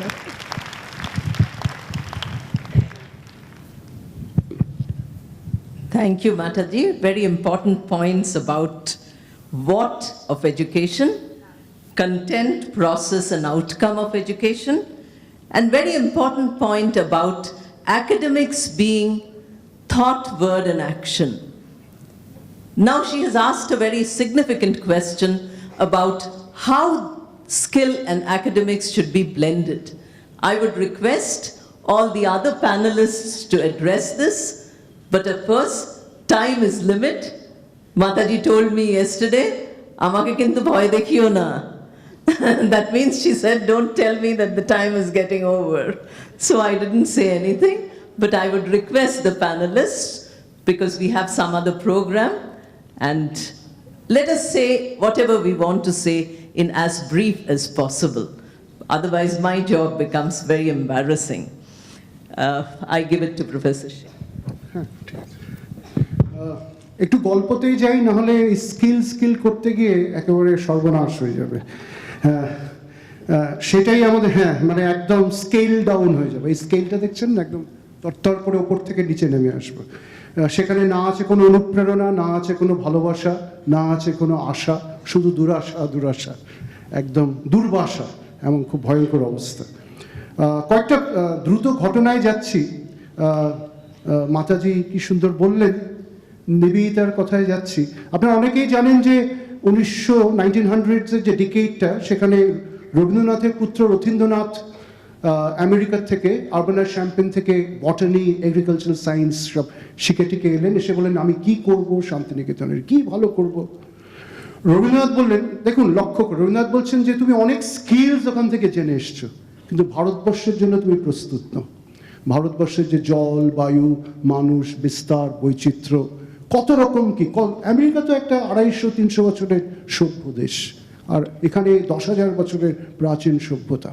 তো আমি জানতে পেরেছি এই কয়েক মাস বাদেই সিস্টার নিবেদিতা, বিরজানন্দজি, সদানন্দজি হিমালয়ে যাচ্ছে, তোমার হাতে, তাদের হাতে তোমাকে প্রেরণ করতে চাই। দেখুন, একটা ওপেননেস, একটা ন্যারেটিভ, একটা যাত্রা, একটা দুঃসাহসিকতা। তখন তোর এই মোবাইল ফোন ছিল না যে সেকেন্ডে রবীন্দ্রনাথ রথীন্দ্রনাথ জিজ্ঞেস করলে, কি কেমন আছো, এই সকালে কি চা খেলে, নিবেদিতা কি তোমাকে কেক দিল না, এসব তো কোনো সুযোগ ছিল না। একেবারে অনিশ্চিত, মানে মৃত্যুর, নিজের কত মানুষকে হারিয়েছেন তা সত্ত্বেও ছেলেকে আবার মৃত্যুর হাতে তুলে দিলেন। একটা মৃত্যু তুল্য যাত্রা, হিমালয়ে 2 মাস। কয়েকটা ঘটনা বলি, তাহলে সব পরিষ্কার হয়ে যাবে। আমার নিজের কোনো বক্তব্য নেই। 1893 একটা জাহাজে করে দুজন একদম অসহায় মানুষ আমেরিকার দিকে যাত্রা করছে। একজন কপোর্দকশূন্য সন্ন্যাসী, আর আরেকজন হচ্ছেন একজন ইন্ডাস্ট্রিয়ালিস্ট। আপনারা সকলেই সেটা জানেন। এবং ওই জাহাজে কয়েকদিনের মধ্যেই তারা হয়ে উঠলেন বিরাট বন্ধু। এবং একজন এতই আকৃষ্ট হলেন আরেকজনের দিকে, বললেন যে আমি কালকেই আপনাকে আপনার কাজের মধ্যে জয়েন করছি। আমি বললেন, না, ভারতবর্ষকে জাগাতে হবে। আমি একটা দিক দেখছি, আপনি আরেকটা দিক দেখবার চেষ্টা করুন। ভারতবর্ষের দরকার হচ্ছে এখন অন্ন, বস্ত্র, শিক্ষা, শিল্পায়ন, industrialisation, modernisation. 1893, Yokohama to Vancouver, একজন স্বামী বিবেকানন্দ, আরেকজন স্যার জামশেদজি টাটা। এবং টাটা তারপরে ফিরে এসে স্বামীজির সাথে অনেক চিঠি, সেগুলো সব রেকর্ড আছে। 1990-তে টাটা একটা ক্যালেন্ডার বার করেছিল তার মেমোরিয়ামে। সেখানে টাটা, স্বামীজি বললেন যে আমি তো অত জানি না, কিন্তু আমি ভারতবর্ষ ঘুরে টুরে দেখেছি যে পূর্ব ভারতে প্রচুর খনিজ পদার্থ, আপনি যদি পারেন ওখান থেকে শুরু করুন, সাদামাটার লেবার পাবেন। আর দক্ষিণের লোকেরা দেখেছি খুব মেধাবী, মানে স্কিল ছাড়া আরেকটু কিছু, মানে একটু বেশি বোঝেন, দ্রুত সব ধরে পড়েন। তো সেখান থেকেই গড়ে উঠলো পরপর দুটো ইনস্টিটিউট, টাটা ইন্ডাস্ট্রিজ এবং পরবর্তীকালে Indian institute of science Bangalore. আর স্বামীজি বলেছিলেন পশ্চিমের দিকটা তারা খুব বাণিজ্য প্রবণ, সেখানে যদি আপনি একটা দেবা নেবার কোনো কিছু করতে পারেন তাহলে একটা বিরাট করতে হবে। সেটা স্যার জামশেদজি টাটা করে যেতে পারেননি। পরবর্তী ইনস্টিটিউটটা করেছিলেন হোমি জাহাঙ্গীর ভাবা, যিনি পল ডায়ারকের পিএইচডি স্টুডেন্ট ছিলেন। এবং থার্ড ইনস্টিটিউটটা, যেটা tata institute of fundamental research, সেটা করেন বিক্রম সারাভাই। তাটা স্বামীজির কয়েকটা কথা এবং সেটাকে স্কেল ডাউন করে ফিজিক্যাল প্লেনে, এই রক্ত মাংসের ধুলো কাদা মাখা যে জগৎ, সেখানে মূর্ত করলেন। আমি কোনো টাটার এজেন্সি হয়ে এখানে বসছি না, মানে একটা বিজনেস হাউস। এবং তারা ভারতবর্ষের কর্মকাণ্ডে নিজেকে আত্মত্যাগ করলেন। এই খোলামেলার মধ্যে দিয়ে স্কিল ডেভেলপমেন্ট, একজন নোবেল লরিয়েট, তার নামে quantum physics, quantum sciences, quantum biology সব চলে, ওয়ার্নার হাইজেনবার্গ। 1929 কলকাতা সায়েন্স কলেজে উনি এলেন। উনি বলেন, অ্যাকচুয়ালি আমি তাই আসিনি, আমি এসেছি কবিগুরুকে মিট করার জন্য। আমি ওর কাছ থেকে জানতে চাই যে অঙ্ক ফঙ্ক করে যেগুলো আমরা বার করার চেষ্টা করছি, উনি কবিতার মধ্যে দিয়ে সেগুলো কি করে ধরতে পেরেছেন। ওনার কবিতার মধ্যে দিয়ে সীমার সাথে অসীমের যোগাযোগ হচ্ছে, ছোটোর সাথে বৃহতের যোগাযোগ হচ্ছে, এগুলো তো সব কোয়ান্টাম সায়েন্সের তত্ত্ব। আমরা ভেবেছিলাম এগুলো আমরাই প্রথম বার করেছি। আমি দেখছি যে এগুলো আপনিও করেছেন। কীভাবে করেছেন? যখন রবীন্দ্রনাথ বললেন যে দেখুন আপনাদের একটা বাইরের জগৎ আছে, ম্যাথামেটিক্স অ্যান্ড মেশিনস, রবীন্দ্রনাথের কথা আজও প্রযোজ্য, আর আমাদের জগৎ হচ্ছে মাইন্ড আর মেডিটেশন, ভিতরের জগৎ। কিন্তু আমরা দুজনেই পৌঁছাই সেই একটা জায়গায় গিয়ে। তার মানে দেখুন এই পথেও একটা স্কিল ডেভেলপমেন্ট আছে, ওই পথেও একটা স্কিল ডেভেলপমেন্ট আছে, এবং ভবিষ্যতের যে ভারতবর্ষ এই দুটো স্কিল ডেভেলপমেন্টের মধ্যে দিয়েই হয়তো প্রতিষ্ঠিত হবে। শেষ দৃষ্টান্ত সেটা হচ্ছে এমন কোনো দেশ আছে কি যেখানে এই দুটোর মিলন হয়েছে? অবশ্যই আছে। আমার নিজের জীবনে সুযোগ হয়েছিল, যদিও আমি আমেরিকা থেকে কিছুটা পড়াশোনা করার সুযোগ পেয়েছিলাম, কিন্তু আমেরিকা থেকে আমি ততটা পরিতৃপ্ত হইনি। অজয়দার সাথে এই নিয়ে আমার অনেক কথা হয়েছিল। আমি যখন আমাদের এই কন্টিনেন্টে আরেকটা দেশে গেলাম, সেখানে দেখলাম এই ভারতের যে গভীর ধ্যানমগ্ন অনেস্ট ভাবনা, তার সাথে যে স্কিল ডেভেলপমেন্টের ডিজাইন সায়েন্সেস, মানে একটা জলের বোতলও যখন বানাবো সেটা আমি দেখেই বলে দিচ্ছি বাহ কি সুন্দর বোতল, এটা তো জাপানিজ, এটা তো জাপানে সৃষ্টি।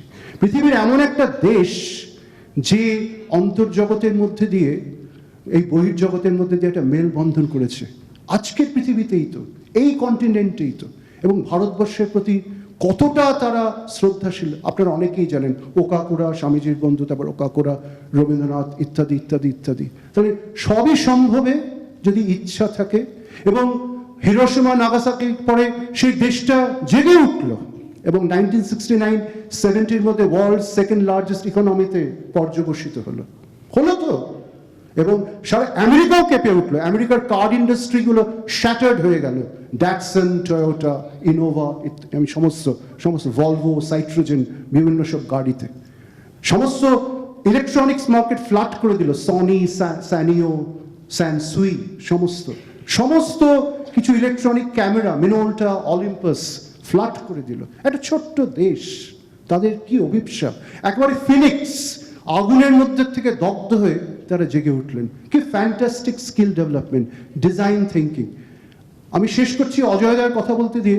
আজকে আমাদের ভারতবর্ষে একটা ভয়ঙ্কর অবস্থা, অনেক কিছু হচ্ছে কিন্তু কিছুই হচ্ছে না। ওয়াই? কারণ আমাদের ম্যানুফ্যাকচারিং সায়েন্সে হাতে করে যে এই স্কেলটা বানাবো, হাতে করে যে এটাকে আরো সুন্দর করব, এবং এই কম্পিউটারের কেসটা নিয়ে যে 10-12টা আইটারেশন করব, সেখানে যে আমরা লিড করব, আমরা যে বলতে পারবো যে আমরা এই দেশ থেকে যে গাড়িটা বার করেছি সেটাই পৃথিবীর সর্বশ্রেষ্ঠ 3টে গাড়ির মধ্যে অন্তত একটা গাড়ি, সেই বলার মতন জায়গায় আমরা আজকে পৌঁছাতে পারিনি। আমরা সব আছি, নেই আছি। এটাও একটা কোয়ান্টাম ফিজিক্সের ব্যাপার, আছি, নেই আছি। মানে কিন্তু এটা খুব দুরবস্থায় কোয়ান্টাম ফিজিক্সের, কি হাইজেনবার্গ বা রবীন্দ্রনাথ এই কোয়ান্টাম ফিজিক্সের কথা বলেননি। আশা করি আপনাদের বোঝাতে পারছি।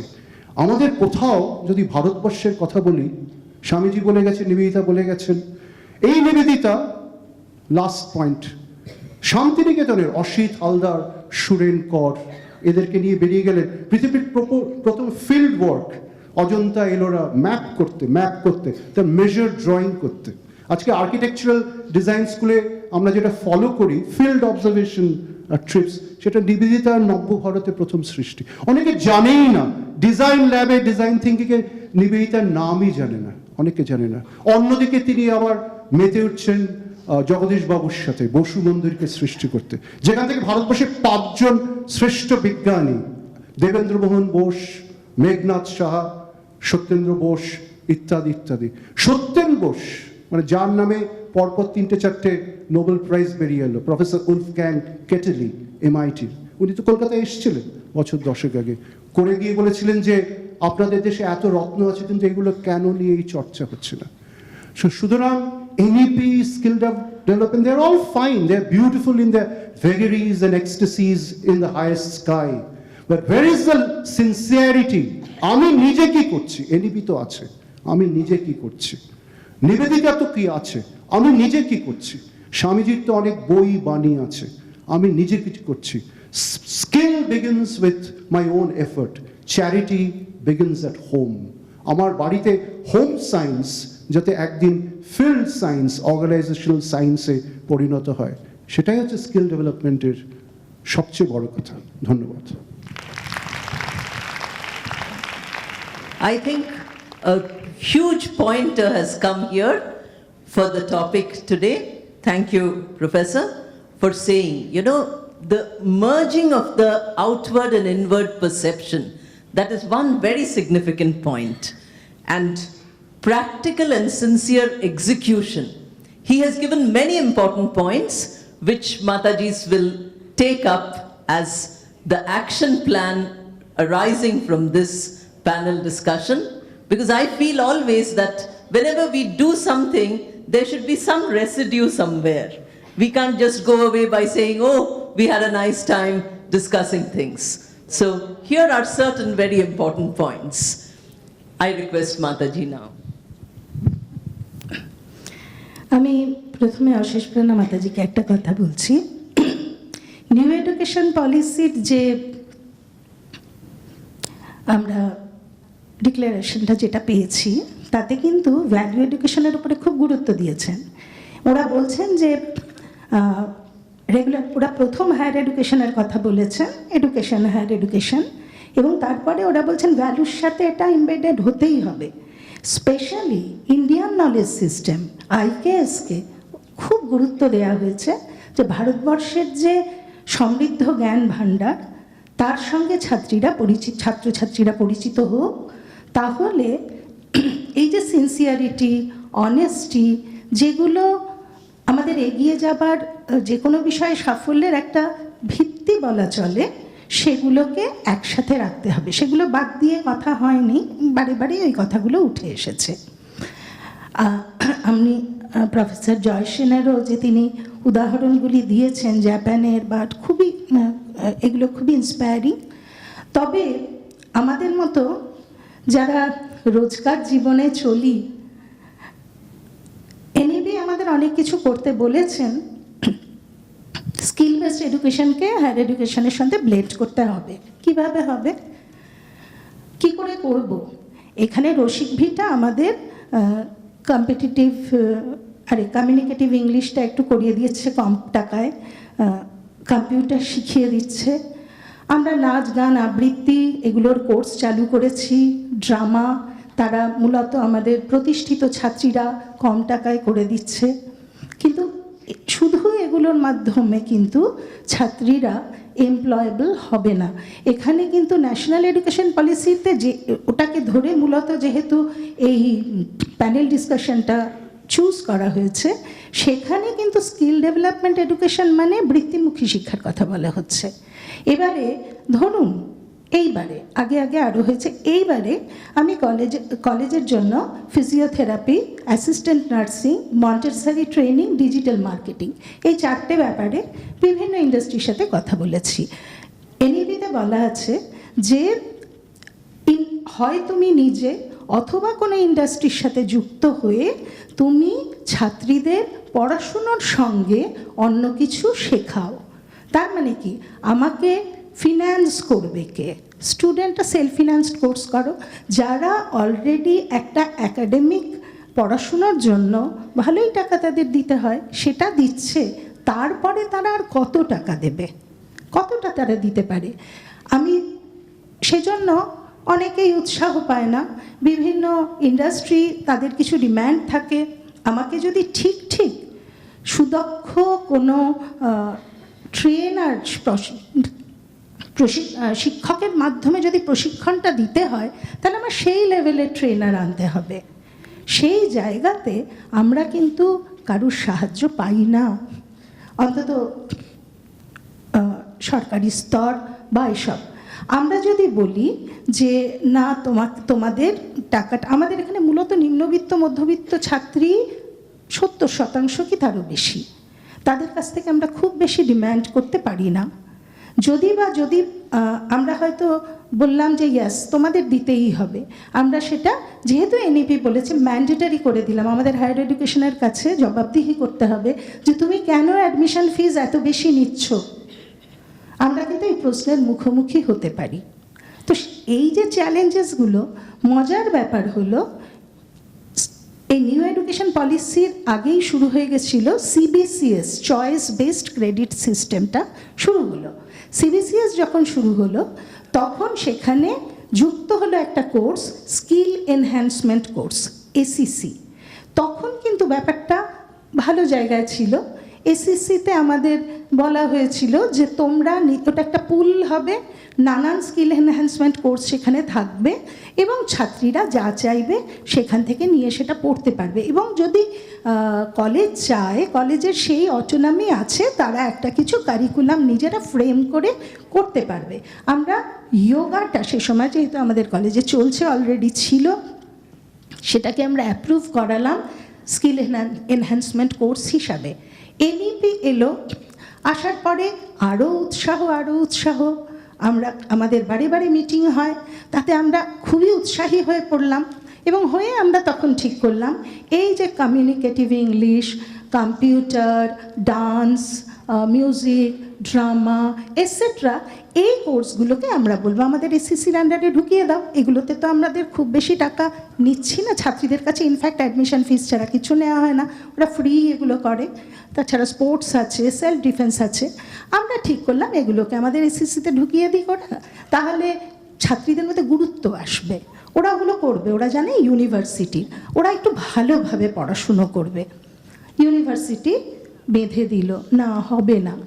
ওরা এমন কতগুলো ফ্রেম দিয়ে দিল যে সাবজেক্ট বেসড স্কিল, তুমি ফিলসফি পড়লে তোমাকে ওই ফিলসফির সঙ্গে রিলেটেড খুঁজে পেতে সেটা আদৌ কাজে লাগে কি লাগে না, ওরা কিছু কিছু কোর্স, হিস্ট্রি, মানে যা কিছু, হয়তো সায়েন্সের ক্ষেত্রে সেগুলো কার্যকরী হবে, কিন্তু পিওর হিউম্যানিটিজে পাওয়া একটু মুশকিল, সেটাই করতে হবে। 80% যেটা থিওরিটিক্যাল।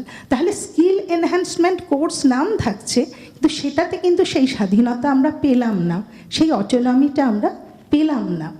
সুতরাং এরকম আরও বহু সমস্যা, আমাদের সময় কম, সমস্যার মধ্যে আমি যাচ্ছি না। আমার প্রশ্নটা এখানেই যে এনইপি বা সাধারণভাবে শিক্ষা জগতে বর্তমানে এত বেশি বেকারত্ব, প্রচুর শিখেও ছেলেমেয়েরা কাজ পাচ্ছে না, বা মধ্যমেধার যেসব ছাত্রীরা, তারা যদি সেই চলতি ধারায় মাস্টার ডিগ্রি করে তারপরে বসে আছে, এই যে ব্যাপারটা, সেটা থেকে উত্তরণের জন্য যে ভাবনাটা করা হয়েছিল, আদৌ কি সেটা সফল হবে? যদি আমরা পলিসিগত কিছু পরিবর্তন সরকারের ক্ষেত্রে হোক, বিশ্ববিদ্যালয় ইত্যাদি ক্ষেত্রে যদি না হয়, আমরা কলেজে এগুলোকে কি করে রূপ দেবো, কার্যকরী রূপ দেব, আমরা বুঝে উঠতে পারছি না। আমাদের খুবই স্ট্রাগলের মধ্যে দিয়ে যেতে হচ্ছে, কিন্তু আমরা হালও ছাড়িনি, কারণ আমরা সত্যিই চাই না যে এরকম মল্লিকার মতো, আমি ছাত্রীটির নাম মল্লিকা, এরকম মল্লিকার মতো আরও শত শত ছাত্রী এইভাবে হারিয়ে যাক, সেটা আমরা চাই না। আমরা রামকৃষ্ণ সারদা মিশন লড়ে যাচ্ছি, কারণ আমরা লড়ে যাব, কিন্তু বাদবাকি আরও বহু কলেজ আছে যাদের প্রত্যেককে বা বেশিরভাগ ক্ষেত্রেই কিন্তু আমি মনে করি এই সমস্যার মুখোমুখি হতে হচ্ছে। নমস্কার। Extremely valid points, Mataji. This is something which everybody is facing today, except of course IITs, which are premier institutions where employment must be 100%. But every other person has this problem. Their need for policy tweaking is there, but I think all stakeholders should be a part of the policy making bodies. When such a thing happens, real democracy comes to the country. Otherwise, this top-down policy making is not really helping anybody. A person like Mataji, who faces the challenges every day, has not much of a connect with the person who gives these rules and regulations. Thank you, Mataji. That was very important and very interesting. Now we move on to Shri Chandril Bhattacharya, who will tell us. আমি একদম মাতাজি যা বলেছেন সেটা সূত্রেই কথা বলি। এতক্ষণ যা কথা হচ্ছিল, উনি একদম যাকে বলে বেড়ালের গলায় ঘন্টা বেঁধেছেন। ওর বক্তব্য হচ্ছে যে জিনিসটা বাস্তবে প্রয়োগ করা হবে কি করে। দেখুন, মানুষ গড়া খুব ভালো কথা, খুব ভালো মানুষ গড়তে হবে অবশ্যই, কিন্তু সত্যি সত্যি আমরা যে পড়াশোনা করি তার মাধ্যমে খুব ভালো মানুষ গড়া যায় কি নাই আমরা জানি না। আমি তো অনেক লোক দেখেছি প্রচণ্ড পড়াশোনা জানেন, জঘন্য মানুষ। অনেক লোক দেখেছি একদম পড়াশোনা জানেন না, খুব ভালো মানুষ। ফলে শিক্ষা ব্যবস্থার মধ্যে দিয়ে আদৌ একজন প্রকৃত মানুষ গড়া যায় কি না, গড়া উচিত অবশ্যই, গন্তব্য ওটাই, উপায় কি আমরা কেউ জানি না। মাতাজি যেটা বলছেন যে এই যে পরিবর্তনটা হচ্ছে, যে না বাবা তত্ত্ব অনেক শিখেছো, এবার একটু প্রয়োগটা শেখো, কারিগরি শিক্ষার দিকে এসো, এটা কিন্তু মূলত বৃত্তিমুখী, একদম তাই। চাকরির বাজার মন্দা, মানুষ চাকরি পাচ্ছে না, আমরা সবাই সন্তানদের জন্য চিন্তিত তারা চাকরি পাবে কিনা, সেই জন্যে আজকে এই ব্যবস্থাগুলো করা হচ্ছে। যে না শুধু তত্ত্ব শিখলে হবে না, ওদের একটা কিছু শিখিয়ে রাখো যাতে যারা যারা চাকরি টাকরি দেয় তারা প্রস্তুত কর্মী পায়। মানে সোজা কথা হচ্ছে তারা ইন্টারভিউ নেওয়ার সময় বলবে না আমি তো খুব ভালো তত্ত্ব জানি, এখন ওটা হাতে কলমে করিনি, ঠিক আছে স্যার আমি শিখে নেবো, ঠিক আছে ম্যাম আমি শিখে নেবো, এইটুকু বললে হবে না। তোমাকে হ্যাঁ ঠিক আছে আমি ওটা করে এসেছি এইরকম করছে কিছু লোক তৈরি করে রাখো। কিন্তু এবার উনি যেটা বললেন যে যখন বাস্তবে আমরা এটা প্রয়োগ করতে যাচ্ছি, কথাবার্তা তো লিখে দেওয়া যায়, একটা সিলেবাস প্রণয়ন করা যায়, চমৎকার কিছু কথা বলে দেওয়া যায়, হোলিস্টিক হেন তেন, ইংরেজি খুব চমৎকার ভাষা, খুব বড় বড় কথা বলা যায়। কিন্তু তারপর যখন জিনিসটা হাতের সামনে আসে তখন উনি যিনি এটাকে প্রয়োগ করতে চাইছেন, যিনি চাইছেন যে হ্যাঁ ঠিক আছে আমার ছাত্রীরা দেখুক না, তাহলে তারা অনেকগুলো স্কিল অ্যাকোয়ার করুক, তখন দেখছেন যে জিনিসটার মধ্যে অনেকগুলো গন্ডগোল আছে। তার মানে এটা চালু হলেই হবে না, এটার মধ্যে দিয়ে অনেকগুলো তর্ক ক্রমশ জন্মাতে থাকবে। কারণ যে কোনো কাজই করতে গেলে দেখা যায় যে ও এটা তাহলে এটা কি করব, তাহলে এটা কি করব। এবার এই যে কি করব তার যে আলোচনা, যেটা সঞ্চালিকা খুব চমৎকারভাবে বললেন, এই আলোচনাটা কি দ্বিমুখী হবে? অর্থাৎ তুমি কি আমায় চাপিয়ে দেবে আর বলবে ক করো আর খ করো আমি করব, তাহলে হয়তো এটা হবে না। তাহলে কি মাতাজি বলতে পারবেন যারা এই সিলেবাসটা করেছেন তাদের যে কই আমি তো করতে গিয়ে দেখছি এটা হচ্ছে না? উনি একটা চমৎকার কথা বলেছেন যে বলা হয়েছে যে তোমার যেটা বিষয় তার সঙ্গে সম্পৃক্ত একটি কারিগরি শিক্ষা তোমায় শিখতে হবে। উনি বলছেন তাই যদি হয় তাহলে ওই জিনিসটাকে সীমাবদ্ধ করে দিলুম। কিন্তু এর উল্টো মতো থাকতে পারে, একজন অধ্যাপক বলতে পারেন না না না না, একটা লোক ইতিহাসকে বিষয় হিসেবে নিয়েছে, এবার তাকে হ্যাঁ জাদুঘরের কিছু একটা শেখাও, কিংবা প্রত্নতত্ত্বের কিছু একটা শেখাও, হ্যাঁ তাকে মিউজিয়াম যাবে, সে আর্কিওলজি, তাকে তুমি কেন কাপড় কাটা শেখাবে, তাকে তুমি কেন ক্যামেরার লেন্স পরিষ্কার করা শেখাবে? অর্থাৎ মাতাজি যেটা বলছেন যে তুমি যদি এইভাবে সীমাবদ্ধ করে দাও তাহলে বাবু আমি পারবো না, ওইখানে জিনিসটা নেই, শেখার কিছু নেই, আমি কি করবো, শেখার জায়গা নিয়ে আমি কোথায় গিয়ে শেখাবো। উল্টো লোকটা বলতে পারে কিন্তু আমি যদি বিষয়টা নিয়ে ইতিহাস আর শিখি একটা সম্পূর্ণ ইতিহাসের সঙ্গে অসম্পৃক্ত বিষয়, তাহলে কারিগরি শিক্ষার সঙ্গে তাত্ত্বিক শিক্ষার এতটা ব্যবধান হয়ে যাবে, আমি কি করে এই দুটোকে মেলাবো? আমি তো বলতে পারবো না তাহলে তার সামগ্রিক শিক্ষা লাভ হচ্ছে। ফলে অনেকগুলো তর্ক এর মধ্যে দিয়ে থাকবে। আর তারপর আমি ধরলাম চমৎকার সমস্ত স্কিল শেখানো হলো, অনেকগুলো ছেলে মেয়ে অনেকগুলো রকমের স্কিল শিখে বেরিয়ে এলো।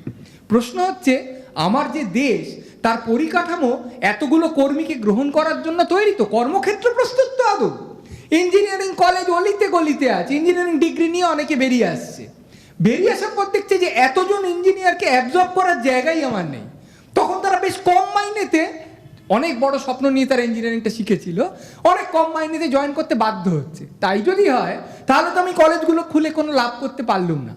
ফলে আমি স্কিল বেসড এডুকেশন করলাম, আমার চাকরির জগতে ঝামেলা আছে, আমি অনেক কর্মী তৈরি করলাম, তারপর দেখলাম যে ওই কর্মীদের নিতেই লোকে প্রস্তুত নয়, বা বলছে না না ও যা শিখেছো ওটা কোনো শেখা না, তুমি অমুক জায়গায় আগে ভালো করে শেখো তারপর আমি তোমাকে নেব। তাহলে আমার এই পুরো জিনিসটা করে লাভ কি হলো? ফলে বাস্তব ক্ষেত্রে কি হবে এইটা আমাদের বারংবার পর্যালোচনা করে, এবং যারা এই নিয়মগুলো, যেটা জয়বাবু বলছিলেন যে নিয়মগুলো প্রণয়ন করে দিলাম, এইবার আমার প্রশ্ন হচ্ছে যে এই নিয়মটাকে আমি কার্যক্ষেত্রে কি করে প্রয়োগ করব সেইটাকে বুঝতে হবে। এবং সেইখানে সকলেই যা বলছেন সেই কথাগুলো আসে, অর্থাৎ সততা, অর্থাৎ নিষ্ঠা, এগুলো শিক্ষার মাধ্যমে শেখানো যায় না, কিন্তু একটা দেশ কোথায় যাচ্ছে তো বোঝা যায়। জয়বাবু কথাগুলো প্রথমে চমৎকার বলে শেষকালে খুবই ভালো বলেছেন যে হচ্ছে সবই কিন্তু কিছুই হচ্ছে না। আসলে আমাদের দেশটা তাই, আমরা কথা খুব ভালো বলতে পারি, চমৎকার, আমিও ভালোই কথা বলতে পারি, কাজ করতে গেলে নির্বিড়ে কিছু পারি না। সেই রকম একটা দেশকে যদি সত্যি সত্যি আমি এবার থেকে সিলেবাস করে দিলাম, সবাই স্কিল বেসড হয়ে যাও, ভালো ভালো সমস্ত স্কিলফুলেই তো আমার চলে এলো, এমপ্লয়াবিলিটি বাড়বে না? বাড়বে, খাতায় কলমে বাড়বে। তারপর তোমার যদি পরিকাঠামো না থাকে বা যারা সেই কর্মীদের নিচ্ছেন তারা প্রকৃত সৎ না হন, তারা নিষ্ঠাবান কর্মীদের না নিয়ে চেনা লোকের ছেলেকে বা মেয়েকে নিতে শুরু করেন, তাহলে এই পুরো জিনিসটাই নষ্ট হয়ে যাবে। তাহলে আমার এই গোটা দেশটা কি আদৌ প্রস্তুত এই স্কিল বেসড সিলেবাসটাকে বাস্তবে যেখানে আমি প্রয়োগ করছি সেইখানে দেশটা যাতে সমৃদ্ধ হয়, সমাজটা যাতে সমৃদ্ধ হয়, তার জন্য কাজ করতে আমাদের মন সেভাবে প্রস্তুত, আমাদের পরিকাঠামো, আমাদের অর্থনীতি, আমাদের সামগ্রিক রাজনীতি সেইভাবে কি প্রস্তুত? নাকি আমরা ওপর থেকে এই তো কি সুন্দর আমাদের ভারতীয় মূল্যবোধ আমি এবার চালিয়ে দিলুম, বাহ বাহ খুব সুন্দর, আমরা পশ্চিমের ধামাধারা হয়ে থাকবো না। সত্যি বলতে কি আমরা পশ্চিমের অনুসরণ না করে শুধুমাত্র ভারতীয় মূল্যবোধ ও আদর্শ অনুসরণ করে আজকের যুগে আন্তর্জাতিক ক্ষেত্রে আদৌ প্রতিষ্ঠা লাভ করতে পারবো কি? নাকি এর মেলবন্ধন দরকার? প্রতিনিয়ত প্রতি পদে আমাদের এই বিতর্কগুলোর মধ্যে দিয়ে যেতে হবে। এবার বিতর্কটা কি করে হবে, আদৌ হবে কি না, আর তার প্রয়োগ কোথায় হবে, সত্যি সত্যি আমার বলার যোগ্যতা নেই। কিন্তু এই প্রশ্নগুলো যে প্রকাণ্ডভাবে উঠবে এতে কোনো সন্দেহ নেই। শ্রীময়ী চমৎকার বলেছেন যে জেনজি সবসময় প্রশ্ন করে। আমি জেনজির সঙ্গে খুব একটা মিশিনি। এখানে এর আগে বোধহয় অজয়বাবু বলে গেছেন তিনি খুব ছোট ছোটদের কাছ থেকে শেখেন, শ্রীময়ী দেবীও শেখেন। আমি যেটুকু মিশেছি আমার অস্বস্তি হয়, আমি খুব একটা শিখি টিকি না, শিখতে খুব চাই যে তাও না। কিন্তু আমি তাদের যে প্রশ্নটা মূলত দেখি সেটা হচ্ছে, ভাই আমার হাতে গরম লাভটা কি হবে, এক্ষুনি আমি হাতে কি পেয়ে যাব।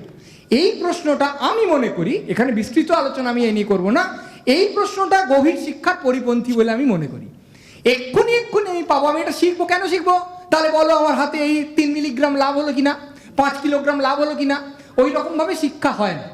কিন্তু এই প্রশ্নটার ফলে যদি স্কিল বেসড জিনিস আনা হয়, জেনজির এই ক্রমাগত প্রশ্নের ফলে অতিষ্ঠ হয়ে যদি সিলেবাস বদলায়, ভালো কথা।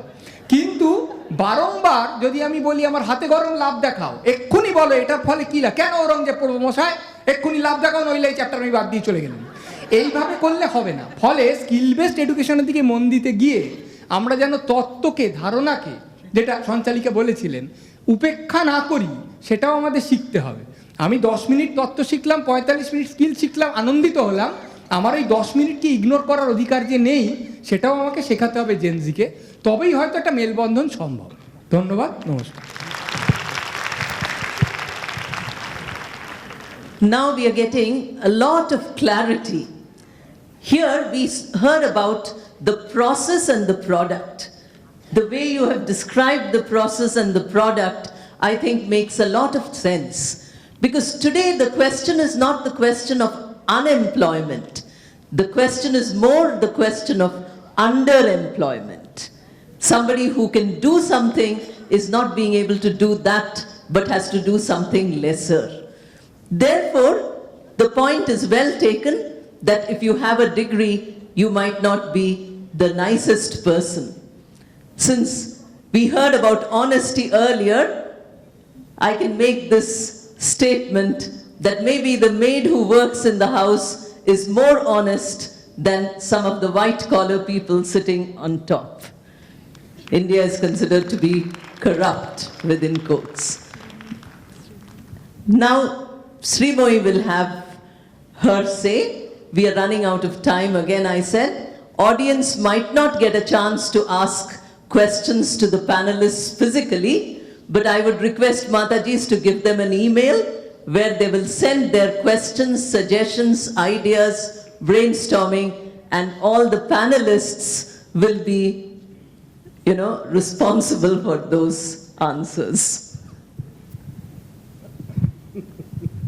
Thank you. আমার কিন্তু একটা প্রশ্ন আছে, আমাকে কেন সবসময় চন্দ্রিল বাবুর পরে বলতে বলা হয়? এটা ভালো জিনিস না, না? মানে আমার দুঃসাহস আছে, কিন্তু ওটা একটু বাড়িয়ে দেওয়া হচ্ছে। যাই হোক, আপনারা আছেন আমার সঙ্গে, এইভাবে আমি দুটো সিচুয়েশন বলতে চাইছি, একটু যোগদান করুন। ধরুন আমি তো ফ্রেশার পয়েন্ট অফ ভিউ থেকে বলছি। ধরুন দুটো গ্রুপ, 50-50 ছেলে মেয়ে দুটো জিনিস শিখছে, দুটো কোর্স শিখছে, একটা এক্সেল ট্রেনিং করছে আর একটা কুকারি ক্লাস করছে, যেন দুটো সম্পূর্ণ দুরকম, কিন্তু কোর্সের স্ট্রাকচারটা একদম এক। 3 মাস সময়, থিওরি, প্র্যাকটিস এবং পরীক্ষাতেও দুটোই হচ্ছে এবং তারা সার্টিফাইড হচ্ছে যদি তারা ভালোভাবে পাশ করে। এবার আমরা দেখলাম 3 মাস যারা কোর্সটা ঠিকভাবে কমপ্লিট করলো, তারা পরীক্ষা দিল এবং দেওয়ার পরে অনেকেই কিন্তু এ গ্রেডার তার মধ্যে থেকে বেরোলো। এবার আমার প্রশ্ন আপনাদের কাছে, ধরুন যারা এ গ্রেড পেয়ে বেরোলো, রান্না করছে খুব ভালো, ওদিকে এক্সেল রিপোর্টিং করছে, খুব ভালো। কিন্তু সবাই কি এক লেভেলে ভালো? কি মনে হয়, হ্যাঁ না না? না তো, কেউ খুব ভালো, কেউ মাঝারি ভালো, কেউ মোটামুটি ভালো, কেউ আরেকটু ভালো হতে পারে। এইটা কি করে হয়? কারণ সার্টিফিকেট দেখুন, নলেজের ক্ষেত্রে আপনি যদি নলেজের প্রমাণটা দেখেন, প্রমাণপত্র বলছে সকলে এ গ্রেডার, তাহলে তফাৎটা কোথায়? এইটা কথাটা ভাবতে গিয়ে একটা সিনেমার কথা মনে পড়ে গেল। এই সিনেমাটা আপনারা যদি কেউ দেখে থাকেন একটু প্লিজ হাত তুলুন। Rocket Singh salesman of the year, কেউ দেখেছেন? আমি কয়েকটা হাত দেখতে পাচ্ছি, যারা দেখেননি দেখে নেবেন। এই স্কিল ওরিয়েন্টেড সব কিছু কিন্তু এই গল্পের চরিত্রের মধ্যে দিয়ে বেরিয়েছে। আমি গল্পটার মধ্যে বেশি ডিটেলে যাচ্ছি না। একটি ছেলে মানুষ, একটা ফ্রেশার, সে সেলস কাজে ঢুকেছে, অনেক উত্থান পতন, অনেক অপমান অসুবিধে করতে করতে কিন্তু সেই কাজটাই সে নিজে করতে শুরু করলো, নিজের বিজনেস। এবং একটা সময় এমন দাঁড়ালো যে তার বস ছিলেন, সেই কোম্পানি, সেই বসটাই তার কম্পিটিটর হয়ে দাঁড়ালেন। সিনেমার শেষের দিকে একটা কনফ্রন্টেশন আছে। বস এই ছেলেটিকে জিজ্ঞেস করছেন, আরে তুজমে হ্যাঁ ক্যা চিজ, অর্থাৎ তোমার আছেটা কি? কিছুই তো ছিল না, তুমি এখানে পৌঁছে গেলে কি করে? এই তুজমে হ্যাঁ ক্যা চিজ, এইটাকে যদি খুঁজতে যাই না, তখন দেখব দ্যাট ইজ দ্য ডিফারেন্সিয়েটার, যাতে কিছু লোক সাধারণের থেকে অসাধারণ জায়গায় পারফর্ম করতে পারেন, রাইট? সেই জায়গাটাই কিন্তু ওই স্কিলটাকে বিল্ড করতে গেলে আগেই জেনজিকে যদি ফোকাস করি, আগে কিন্তু বার করতে হবে, জেনজিরাই বার করবে যে ওই চিজটা ক্যা হ্যায়। তো সেখানে যদি আমরা শেখানোর চেষ্টা করি কেস স্টাডি দিয়ে। এবার কেস স্টাডি কিন্তু শুধু পড়ার জন্য নয়, ভাই কেস স্টাডিটা পড়ো, বুলেট পয়েন্ট দিয়ে শেখো কী কী স্কিল তুমি শিখবে। এবার আমি আমার জেনারেশন থেকে 5টা স্কিল বার করলাম একটা কেস স্টাডি থেকে। না, rocket Singh is a film, right? আমি যেটা বললাম সেটা একটা এক্সাম্পল। কেস স্টাডি তো মানে এত সুন্দর, আমাদের দেশের ব্যাকগ্রাউন্ড থেকে case study. Mumbai dabbawala case, আপনারা জানেন নিশ্চয়, এটা অনেকেই জানেন। মুম্বাইয়ের ডাব্বাওয়ালাদের গল্প, এটা গল্পের মতো হয়ে গেছে, কিন্তু এটা সত্যি। এবং এটা হার্ভার্ডের কেস স্টাডি। কেন? এই মানুষগুলো কিন্তু কেউ এক একজনের শিক্ষাগত যোগ্যতা ক্লাস 2-3 বেশি নয়, কিন্তু এরা যে কাজটা করেন সেটা কিন্তু অ্যাকচুয়ালি 6 সিগমা লেভেল কোয়ালিটি। অর্থাৎ কিনা 16 মিলিয়ন ডেলিভারিতে একটা ভুল হয় কিনা সন্দেহ। তো এটা কি করে হয়? যারা প্রতিদিন বাড়ি থেকে রান্না করা খাবার আমাদের যারা কাজ করছে ওখানে মুম্বাইতে, তাদের ডেস্কে পৌঁছে দিচ্ছে, খালি টিফিন কৌটো আবার ফিরিয়ে দিচ্ছে। এমন প্রিসিশন ওই অত বড় শহরে। আমার টিফিন কৌটোর ডাল ভাতটা প্রফেসর সেনের টেবিলে যাচ্ছে না, প্রফেসর সেনের পরোটাটা আমার কাছে আসছে না, আমার কাছে এলে আমি খেয়ে নেবো, কিন্তু এই ভুলটা কিন্তু ওখানে হচ্ছে না। আর এই ভুলটা নিয়েও কিন্তু একটা ভারী সুন্দর সিনেমা আছে, যদি না দেখে থাকেন দেখে নিতে পারেন, লাঞ্চ বক্স। এই ভুলটা যেটা হয় না, সেই ভুলটা নিয়ে সিনেমাটা। কিন্তু coming back to the case স্টাডিকে যদি ডিটেল একটু অ্যানালিসিস করা যায়, এবং জেনজি তাদের নতুন চোখ এবং এরা নিয়ে যদি অ্যানালিসিস তারা করে, তাহলে কিন্তু ওরাই বার করবে যে কোর স্কিল কী কী, এবং এই কোর স্কিল বই পড়ে শেখা যায় না। দিজ আর ট্রান্সফারেবল স্কিলস, এগুলোকে প্র্যাকটিস করে শেখা যায়। সামান্য জিনিস, আমি যার সঙ্গে কাজ করছি তাকে কি আমি বুঝতে চাইছি, তার কি প্রয়োজনটা, নাকি আমি শিখে এসেছি এক্সেল এরম রিপোর্ট হবে, এই রকমই হবে, ভাই এর বাইরে পাচ্ছি না। কিন্তু এমন কি রিপোর্টের কথা ভাবছি যে রিপোর্টটা যে কেউ দেখলে পুরো ছবিটা বেরিয়ে আসছে, অ্যানালিসিসটা পরিষ্কার হচ্ছে। এমনকি রান্না করে প্রেজেন্ট করছি যেটা ঠিক আপনার স্বাদের মতো তৈরি হচ্ছে, সেই মাইন্ডসেটটা, সেটা কিন্তু is one of the core skills. Communication, শুধু কারেক্ট গ্রামারটাই কি কমিউনিকেশন, নাকি ঠিক মানুষকে ঠিক সময় ঠিকভাবে ঠিক কথাটা বলতে পারার ক্ষমতাটা কমিউনিকেশন? এই স্কিলগুলোকে যদি তৈরি করা যায়, এবং তৈরি করার প্রথম স্টেপটা বোধহয় আমায় জানতে হবে আমার কোন স্কিলটা প্রয়োজন, আমার কোন স্কিলটা ভালো, আমার কোন স্কিলটা একটু কাজ করতে হবে। সে knowing it comes at the first stage. তারপরে এখন তো টেকনোলজি ইজ সো বিউটিফুলি, মানে can equip us so beautifully. তো টেকনোলজির সাহায্যে যদি আমরা সিমিউলেশন দিতে পারি, ভাবুন তো, যে স্কিলটা আমি ভাবছি এটা আমি কী করে শিখবো বা কোথায় ট্রাই করব, আমার তো সেই জায়গাটা নেই।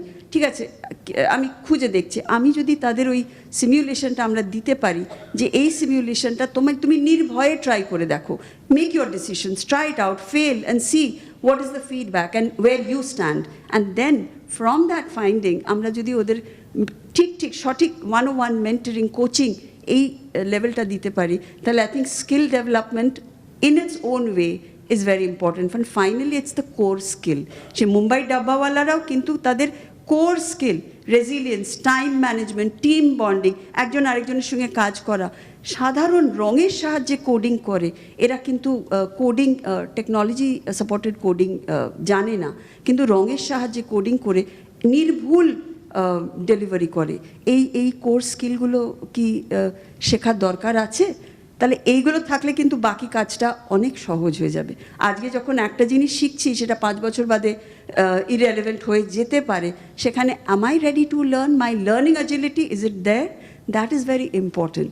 সেই জায়গাটা আমরা বাড়াতে পারি কিনা। শেষাবধি আরেকটা ফিল্মের কথা বলে, একটা ছবির কথা বলে শেষ করি। এইটা বোধহয় আমরা সবাই দেখেছি। যদি দেখে থাকেন প্লিজ একটু হাত তুলুন। দুটো ছবির নাম করি। এই ছবি দুটো যদি দেখে থাকেন একটু হাত তুলুন। গুপি গাইন ভাগাবাই না হীরক রাজার দেশে? এইটা বোধহয় বলতে হবে না, হাতটা উঠেই আছে। হীরক রাজার দেশে, রাইট? তো কোনটাই দেখেননি? মাতাজি প্লিজ দেখে নেবেন। তো এখানে আমার বলার এইটাই যে মনে করে দেখুন ভূতের রাজা, সেই দৃশ্যগুলো। ভূতের রাজা গুপি বাঘাকে বরটা তো দিয়েছে, that is their power, their knowledge, their essential. তো পাওয়ার পরেই, বরটা পাওয়ার পরে একটু ওরা গান বাজনা করলো, দেখে নিল কত ভালো পাচ্ছি। তারপরে যখন একসঙ্গে বসে খাচ্ছে তখন ফিউচার প্ল্যানিং হচ্ছে। গুপি বাঘাকে জিজ্ঞেস করছে এরপরে কি করবে? বাঘা বলছে আমার তো কেউ নেই, এই বেআই বোনাই জগাই মাথায় কেউ কোথাও নেই, আমি ঘুরবো আর খাবো। তখন গুপির কথাটা ইজ সো ইম্পর্টেন্ট। গুপি বলছে তাহলে তো আমাকেও তোমার সঙ্গে যেতে হবে, কারণ একা একা তো পায়ে হাঁটতে হবে আর ভিক্ষে করে খেতে হবে। না, দিস ইজ আ রেভিলেশন যে আমার যত পাওয়ারই থাক, যত নলেজই থাক, একা ভাই কাজ করতে পারবো না। এক হাতে তো তালি বাজবে না, ও বলেই দিয়েছে। তো এক হাতে তালিটা কিন্তু খারাপেও যেমন বাজে না, ভালোতেও মানে ততটাই ইম্পর্টেন্ট। হাতে হাত মিলিয়ে কাজ করার মতো important skill, collaboration, interpersonal skill, communication, এইগুলো তো কোর স্কিল বিল্ডিং। আজকে আমি ভোকেশনাল স্কিলই করি, এমপ্যাথি, একদম আজকে আমি কোর স্কিলই করি। বলছেন সংবেদনশীল, না বলছি তোমাকে মাতাজি বলছেন ওই যে এমপ্যাথি, সংবেদনশীলতা, এইটা আমি যে কোনো স্কিলে লাগাতে পারি, ওয়েদার বি ইট ভোকেশনাল লার্নিং, বি ইট কোর নলেজ লার্নিং, রাইট? তো এইটুকুই আমার মনে হলো। আর গুপি বাঘার কথাই যখন হচ্ছে, হীরক রাজার দেশের একটা গান, মাইস্ত্র তো ওটা এত সুন্দর সহজভাবে বলে গেছেন। যখন এদের একটু বয়স হয়েছে, এরা ভাবছে যে বাড়িতে অনেকদিন বসে আছি, এবার চলো যাই। ওই গানটা মনে আছে?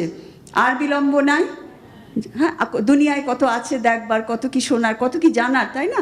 তো ওইটা কিন্তু একদম সহজে বলে দিয়েছেন যে সময় নষ্ট করে লাভ নেই ভাই, একটু জানতে থাকি, শিখতে থাকি। Learning agility, it's nothing but learning agility. So এইটুকুই বলার ছিল। Thank you very much for your time. Thank you. I think hearing about this at the end of the panel is very, very significant, because what she mentioned about the case study, excellence in performance, and all the other skills, these are important. And I would like to say that all the ideas which we can take as knowledge or academics or whatever, which came from all the panelists, were combined with skills which are significant and which Srimoyee has expressed so well. So every one of the panelists have shown us by their words and action a solution to this blending of these two.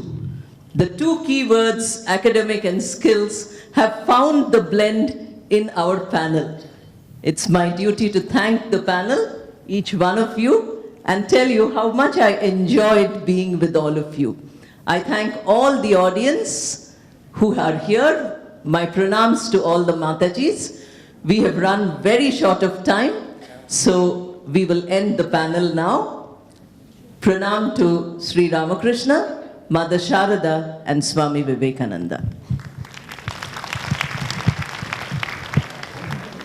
Panel ডিসকাশনের সাথে আমাদের এই session শেষ হলো।